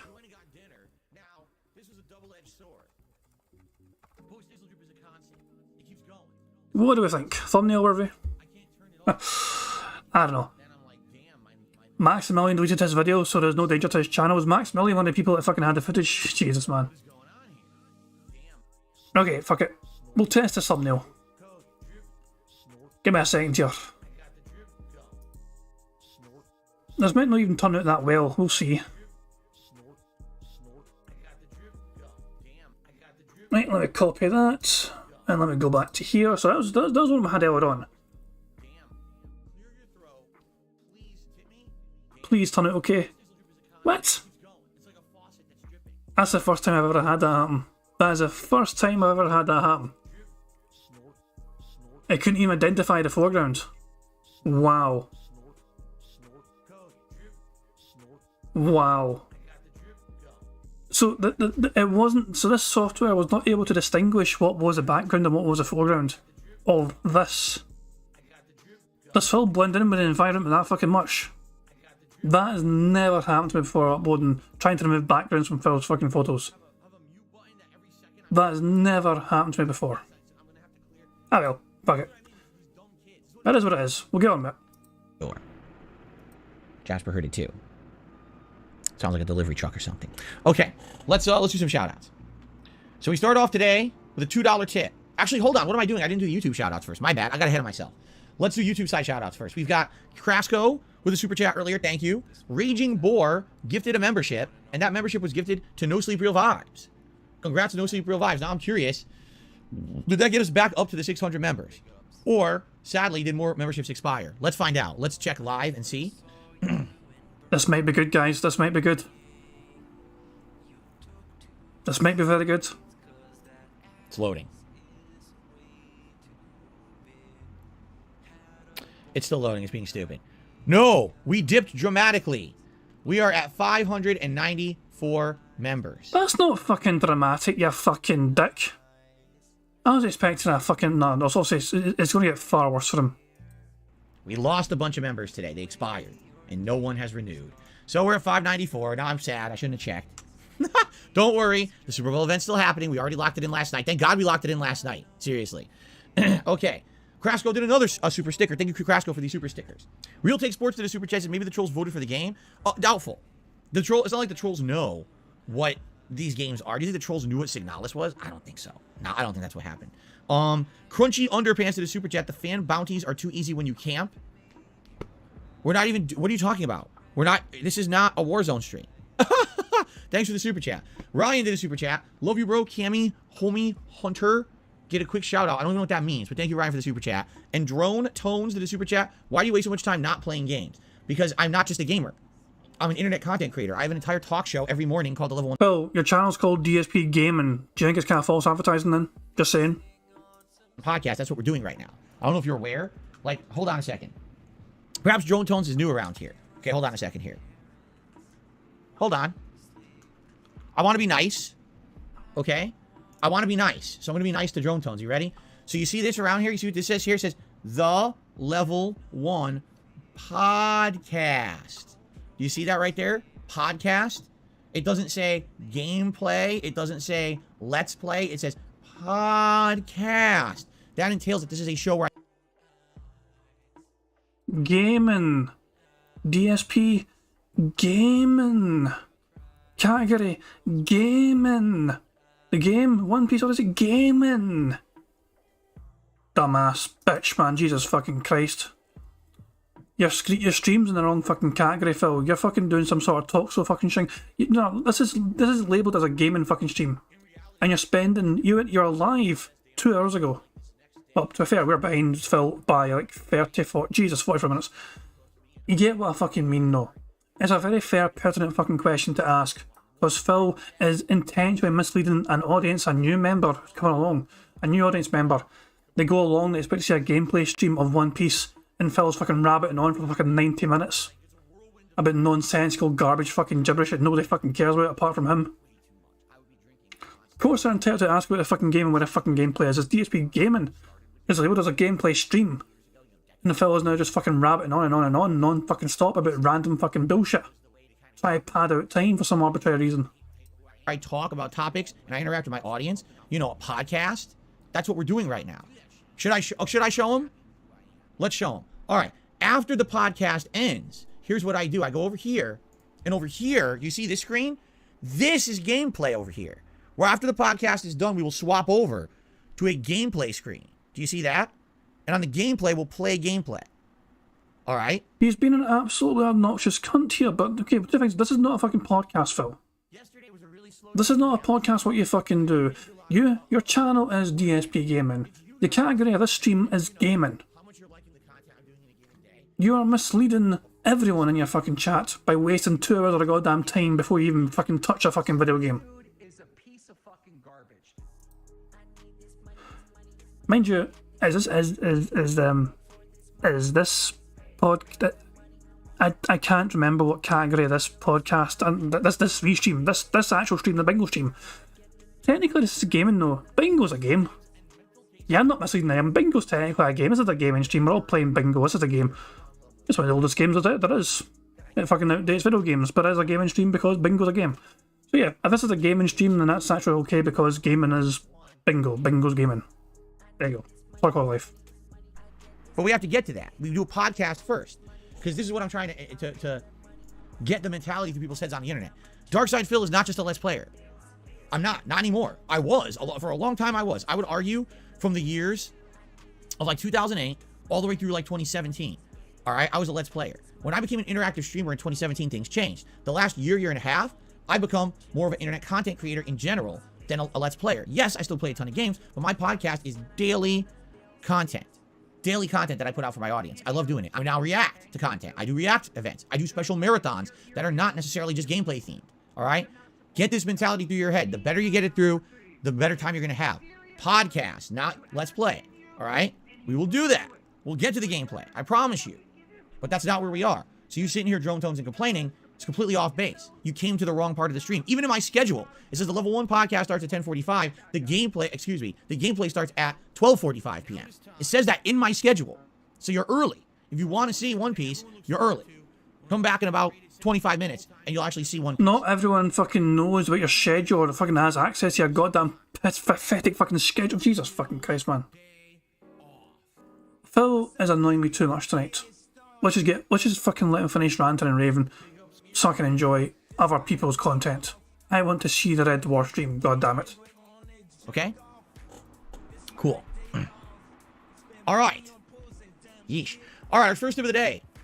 A $2 tip from Anso Kamaru. It's an absolute shame. As a lifelong gamer, you're limited to what you can play because you're a streamer. There's so many fantastic games you never heard of and you'll probably never hear of and never play. I know you'd love a game that's called Chain Echoes, a fantastic JRPG, high level of old school stuff like Final Fantasy VI, but you'll likely never get a chance to play it, and it's a shame. I'm not blaming you. You have to run a profitable business. It's a sad thing to think about. I will agree with you on this take. I will. You know what? Take a look at the people on YouTube who are the biggest popularity, all right? What kind of stuff are they doing? Do they do games sometimes? Yes, they do. But a lot of them, they're constantly doing these react-style videos. You know, I just reacted to Ludwig last night. And by the way, for the record, I thought Ludwig's video was really fun. It was actually a really neat video. But what was he doing in his video?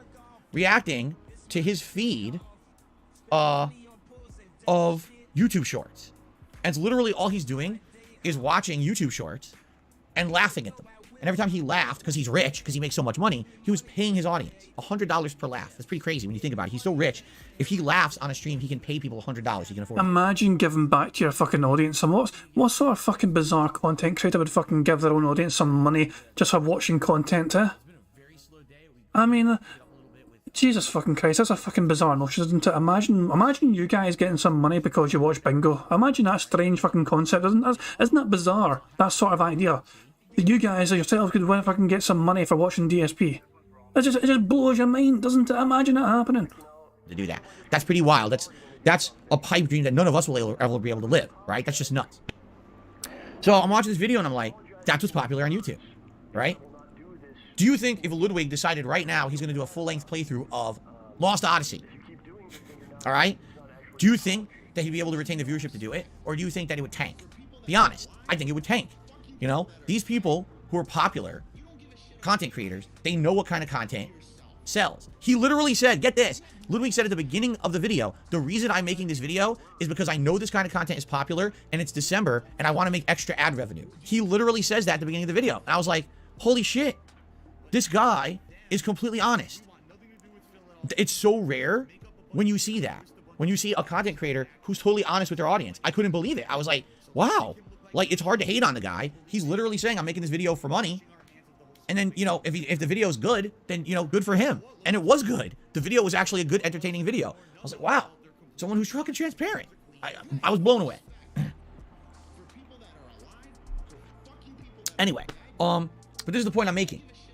If I had the freedom to do whatever I wanted, whenever I wanted, yeah, probably things would be a lot different. I would have already played a lot of these games that for years I've been telling you so many years I want to play Lost Odyssey. Still haven't played it.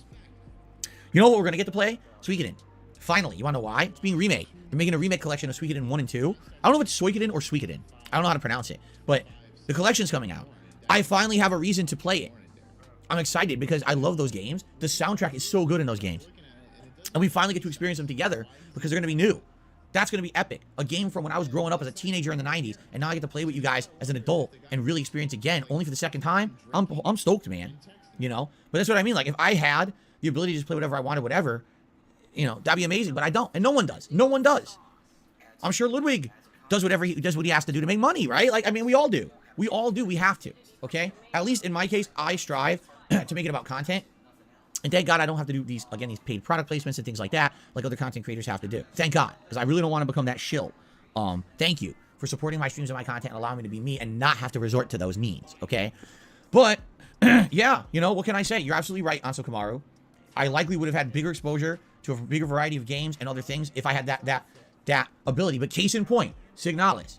That's like the dead set case in point. Can't freaking play anything that I want, because you get playthroughs that people just sit there and say, it's not good, you complain, they won't show up, they won't watch, they won't engage, they won't support, because they don't get it.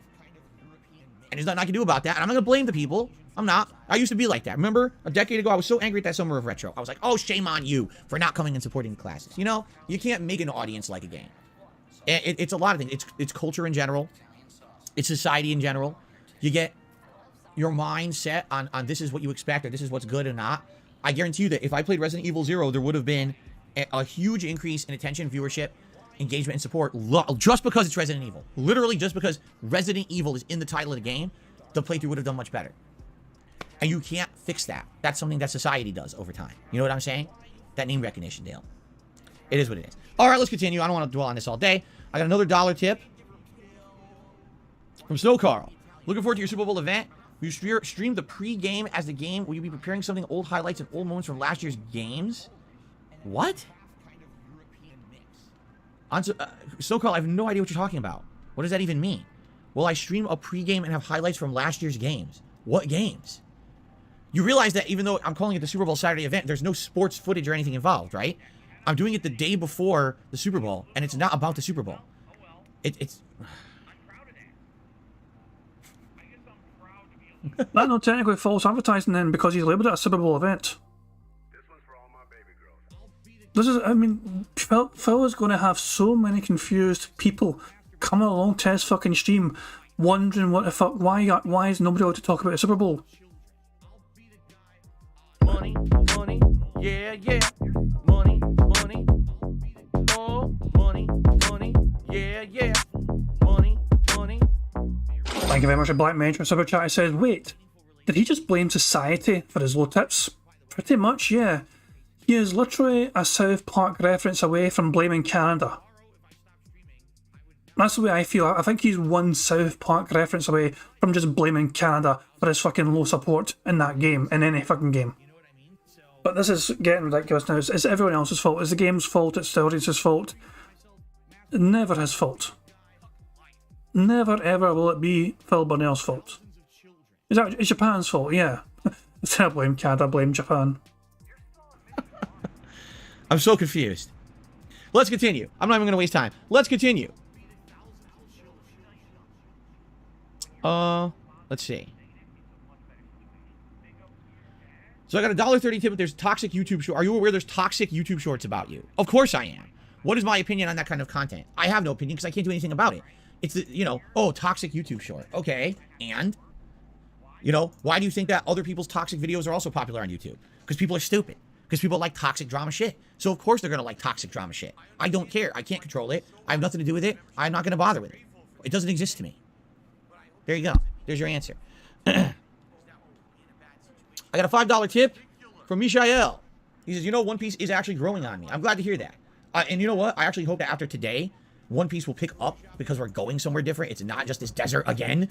And hopefully it'll actually get more interesting for everyone, including me too. But like I said, the last stream or two, it is getting stale. I'm tired of being in Alabasta. We should be somewhere else doing other stuff. So. Okay. And I received another tip. Let's see here. A $1 tipper says, anyone complaining about you getting bounties and camping during your Warzone streams are just loser-y streamers? Keep playing any way you want to play. I appreciate immensely you being you. Well, thank you. That was very nice of you to say that. And, I don't pay attention to their nonsense. If you notice, the streams are hot.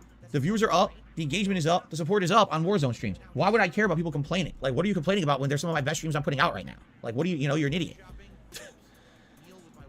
Always got something to bitch about, right? Okay. So we're just about to end the show, everyone. Greetings, Cheerio Eater. How are you? We're just about to end the show. You know, if anyone has any other quick questions or whatever that I can answer in like a minute or two, I'll do so. If not, you know, we'll get set up for the show. Expand Donk says, shame about One Piece's pacing. Your gameplay persuaded me to hold off on it. I bought Fire Emblem instead. I don't regret it. Your playthroughs are useful, not just for recommending games. Hey, my playthroughs can absolutely be informative. They can. In the case of a JRPG... Oh, stop rocking back and forth. I'm getting seasick, for fuck's sake. I've played a ton of them. I know what I'm doing when I play JRPGs. So if you watch me play a JRPG, you can get a pretty good understanding of how that game will play at a decent level. I'm not a pro expert or anything, but like, it's not like I'm floating through the game. I don't understand. What am I doing? It's not like that. Like, I get it, you know? So, yeah. And if you watch me play One Piece, you're like, you know, based off of what Phil's doing, that's not too interesting. Hey, fair enough. At least I gave you a fair representation of what the game is, correct? Son of Ever says, what do you think about Burger King removing cheese from the rodeo burger? Hey, count on all these places cutting back. Because now that food cost has gone way up, they have to find a way to cut corners, and that's one of the ways they're going to do it. They're going to start cutting back on everything. Not to say that anyone's eating a rodeo burger or anything. I don't know. Lanuli says, should only individual ads be allowed in the Super Bowl event and no compilations? Let me put it this way. If you find a compilation of old Super Bowl ads, you can submit it. It doesn't necessarily mean I'm going to watch the whole thing, but it might actually be easier that way. So that way, instead of clicking on 14, 15 individual videos, it just plays them back to back. I would accept compilations. Yes, as long as they're older ads, I would accept those. Regards, a lot of people are saying the One Piece game is too easy. What do you think? I would say the first few hours are very easy. Since we've gotten about maybe 6-7 hours in, it got much harder. And I would say actually these particular fights we've been having are semi-challenging. As long as you know what you're doing and you pay attention to JRPG mechanics, not that hard. But, you know, if you're a newcomer to JRPGs, you might find it very challenging. Okay? Al writes, any new shorts today? I'm purposely skipping a new YouTube short today because I released one every day. I did one Wednesday, Thursday, Friday, Saturday. So I figured today, well, today's Monday. Or then I did Wednesday, Friday, Saturday, Sunday. So I'm skipping today. I will absolutely have a YouTube short for you tomorrow. One way or another. I already have one I can do. But I'm going to see if any new ones pop up today based on today's gameplay. And I will absolutely have a short for you tomorrow. Okay? There you go. And like I said, on my day off, Jasper's in the window. On my day off, I might have either a new show or I'm going to definitely upload that 5-minute montage of the funny moments from the glitchy, laggy-ass Warzone stream the other day. Cool. Mr. Blue says, I just submitted a video from 1995. Sounds good. I can't actually wait to see what that ad is. That sounds good to me. Manara's God. Excuse me. Manara's God says, Odyssey is not easy. No, it's not. Lost Odyssey is a tough JRPG. Also, Alabasta in One Piece is too long. I agree they should have done it just the main plot points, but the game is still pretty good. 7 out of 10 for me. Well, there you go. Okay. Excuse me. All right, guys. Good time to end the show, right? Thank you all. Great level 1 podcast as usual. So, what are the takeaways? Number 1, give me your feedback on Signalis and indies. How do I judge moving forward what I do for indie games? Because this obviously was a bad experiment, and I'm curious on your thoughts on that. Number 2, please submit advertisements for the upcoming Super Bowl event in that thread that we just created. That would be perfect. And number 3, please let me know what kind of things you'd like to have on the Super Bowl stream. What kind of merch, what kind of silly things, food, etc. Give me your suggestions. I'll be taking all these in the next few weeks. I'm preparing for that event. It should be a really special event. I'm excited for it. But in the meantime, ladies and gentlemen, it's time to gear up and game up, hit the field, get out there and do your absolute best because the Super Bowl's right around the corner. Thanks a lot and see you next time. So he's changed his fucking end stream fucking slide. Let's make it clear. The event is called DSP's Super Bowl Saturday Bash. He is not going to show any sporting content whatsoever. He is not going to allow, essentially, sporting discussion. It is all about the advertisements that Super Bowl shows, and it is all about Phil wearing his football jerseys and you giving him enough money for him to wear enough of them throughout the fucking day. You can guarantee as well, Phil will want to fucking get $200, $250, $300 for this event so he can go through all the different jerseys he has. It won't just be a case of him changing the fucking jersey arbitrarily. No. For fuck's sake, let's just skip this.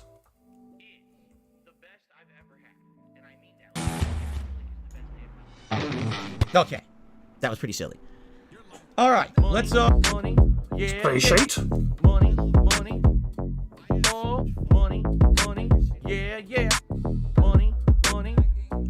Thank you very much to Black Mage for super chat. It says, "Oh my god, I just cringed into a singularity. Jesus." Yeah, that was fucking garbage. But hey, it's almost over. For one more fucking day, we've almost got through a Phil Burnell piece of content. Let's get ready here. What I'm going to do is let's change the camera, and I am going to very briefly use the restroom. It will only be a moment. And then we're going to jump right back into Alabasta. We're actually starting up a dungeon. I believe this is the final dungeon in Alabasta. And then once we do this dungeon, there's a couple boss fights, and then we're done with this area. And we can finally move on to the rest of the game. Hallelujah, right? Like, we've been waiting so damn long to get out of this intro segment. It's going to feel so relieving to be out of this intro segment and be somewhere new and see what the game has to, in store for us. All right? So, please give me a second. I'm just going to mute the mic, use the restroom quick. I'll be right back, and then we will start up with One Piece Odyssey. All right, guys? Thanks. I'll be right back. Actually, let me change. Hold on. Did he just burp there right beforehand? So, please give me a second. I'm just going to mute the mic. That wee burp. That was a wee burp. Sneaky little burp. I'm going to count that. Mind you, we're still like 4 away from my fucking free space, but still, they'll count. I'm not going to fucking miss them out now. Use the restroom quick. I'll be right back, and then we will start up with One Piece Odyssey. All right, guys? Thanks. I'll be right back. Actually, let me change the colors. There we go. I gotta get the ocean colors behind me for One Piece.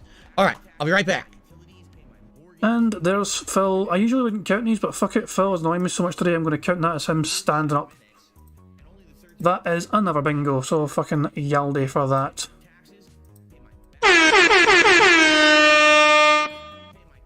Right, well I can fast forward like crazy now until Phil gets back from his little piss break.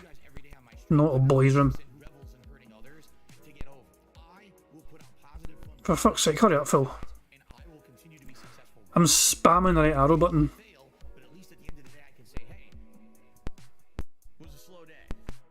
Man, he was away for a while. Oh, he's back. Boys. Here we go.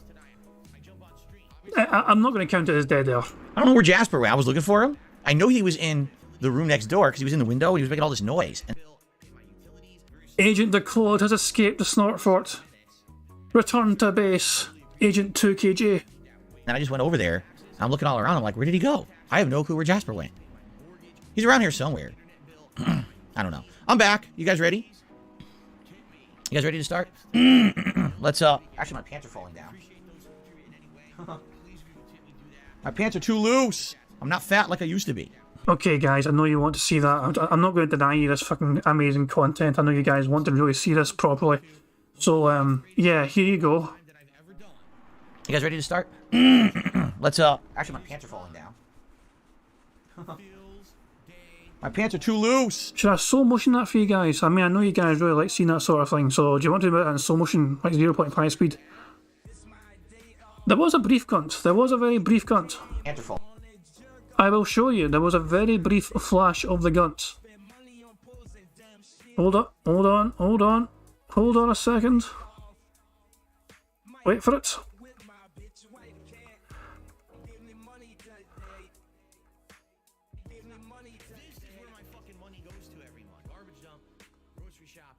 I could have sworn I've seen a brief, like, fucking flashes fucking gun. Frame by fucking frame, what the fuck am I doing? There it is. There you are. There's his midriff exposed for the fucking world.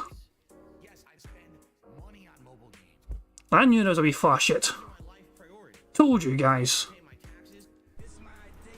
My pants are too loose. I'm not fat like I used to be. Okay. You're welcome. Itchy. Ah. Okay. Oh, here he comes. Here's the kitty. Jasper Cat, what you up to? Oh, he just said meow. Oh, that's interesting. Yeah, you were sunning, I know that. You were sunning in the window over there. You're making lots of noise. I'm going to start with One Piece. You going to stay in here with me now, buddy? Yes? He said meow. Okay, you going to stay in here? Okay. He says he'll stay in here and relax with me. Cool. Yes, I understand what he says. I can understand what Jasper says. Come on. Any good parent can understand what their child is saying. There, he laid down. See? He's relaxing. I know my cat. I know what's going on. No, he definitely didn't say no. He just laid down in front of me. He's going to relax and watch the show. See, he likes the fact that I cleaned up my office because now the floor is open and he could just lay nicely on the carpet on the floor and relax. He used to be a big mess with all the wires. It's not anymore. Hello, Mateo. How are you today? Welcome. Hello, Jade. How are you today? Welcome. How's everyone doing? George Costanza said, do you remember the Pants on the Ground song? Yes, that's how I got Thugs on the Floor. That's where it came from. The Pants on the Ground song on American Idol became Thugs on the Floor. Man, I got this stupid frog in my throat today. I apologize, guys. I really want to get this out of my throat. It's bothering me. I don't want to be doing this all day. Yeah. Oh, let me move my camera a little bit so I don't block this. Hold on 1 second.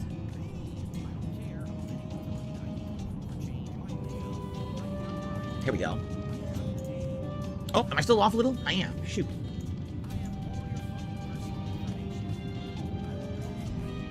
That's better, right? It's centered? Okay, cool. First time watching One Piece, Al? Al, do you like JRPGs? If you like JRPGs, you'll probably dig the game. If you like One Piece, you'll probably dig the game. If you're looking for a lot of action, you're probably not going to get it. It's very slow-paced, like an anime, just to warn you, okay? Let's have a great stream. I agree, Cheerio Eater. Willow says, this is the first time Jasper's seen One Piece Odyssey. I can't remember. It might be. It very well might be. I'm not sure if he's seen me play this game before or not. Well, I guess we'll find out if he likes it. He's actually going to nap on the floor right now. Jade says he's so excited for this. That's awesome. Glad to hear that, Jay. Okay, is everyone ready? Here we go. Everyone, welcome back to One Piece. And he's now recording for fucking YouTube, which brings an end to the bingo shenanigans. Sadly, he did not say Twitter. He didn't get a troll tip that he ignored. He didn't say tired, even though he had a fucking great chance to fucking say it at the end there about fucking Jasper taking a fucking nap. And I didn't actually have dead air for once. You know, I know if I can disappeared for his fucking wee piss break, but I don't count. It feels too cheap to count that as, you know, for a fucking, you know, for dead air, because a lot of times dead air will happen naturally in film streams anyway, just during randomly when it's fucking just sitting there annoyed or something.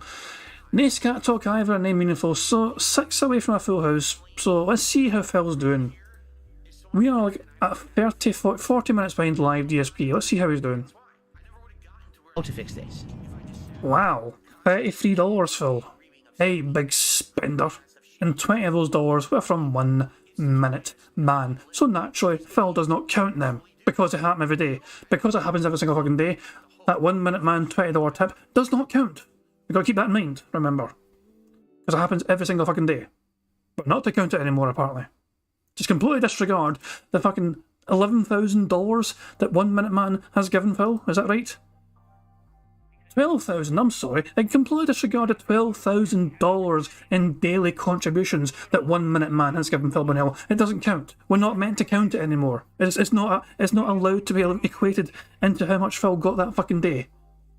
$12,000 in tips from one individual has got to be discarded and not added to the total. Because it happens every single fucking day. Anyway, I'm fucking done with Phil. He's annoyed the fuck out of me today. I am just done. Remember, guys, there's other detractors, there's other restreams going on. I think the Red Dwarf stream is still going on. I sure hope it is, because I'm going to catch that shit and enjoy it if I can. Oh my fucking god, go away, Derek. Why was Derek on my fucking screen? Jesus. Anyway, guys, thank you very much for joining me for tonight's bingo. I'm sorry it wasn't a full house, but hopefully we can get one tomorrow. We'll have to wait and see. Thank you very much for the contributions and everything else. I really do appreciate it. And I'll catch you all tomorrow with some more robust bingo content. If you want to join me then you're welcome to come along. Until then, guys, hope you have a good one, and I'll catch you all later. Have a good one. Peace out. Oh, naturally it won't every time I go full screen, it autoplays. The one time I expect it to autoplay, it's not autoplaying. Can you believe that shit? YouTube are just fucking trolling me at this fucking point. You know, every time I don't want it to fucking start playing when I go full screen, it just starts randomly all by fucking self. Anyway, fuck it. Thank you very much, guys. I hope you enjoyed Pixar Animations Amazing Me video, Notorious PIG contributions, and I'll catch you all tomorrow. Peace out. On September 14th, a pre-authorized payment of $16.51 from PayPal.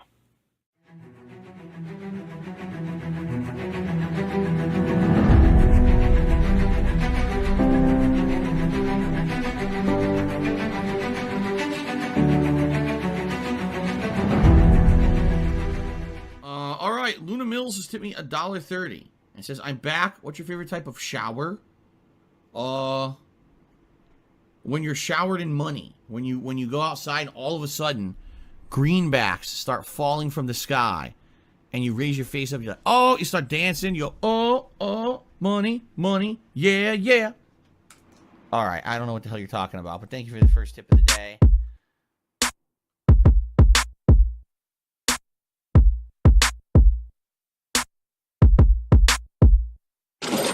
Money, money, yeah, yeah.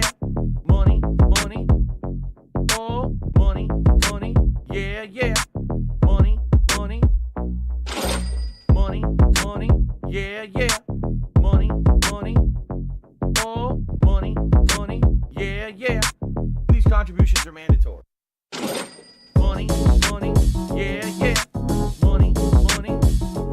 Oh, money, money. Yeah, yeah. Money, money. Money, money. Yeah, yeah. Money, money. Oh, money, money. Yeah, yeah. These contributions are mandatory.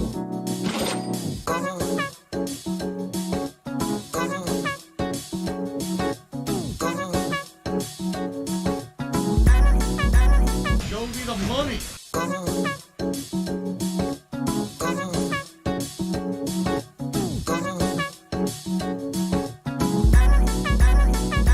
Free. Money, money, yeah, yeah. Money, money.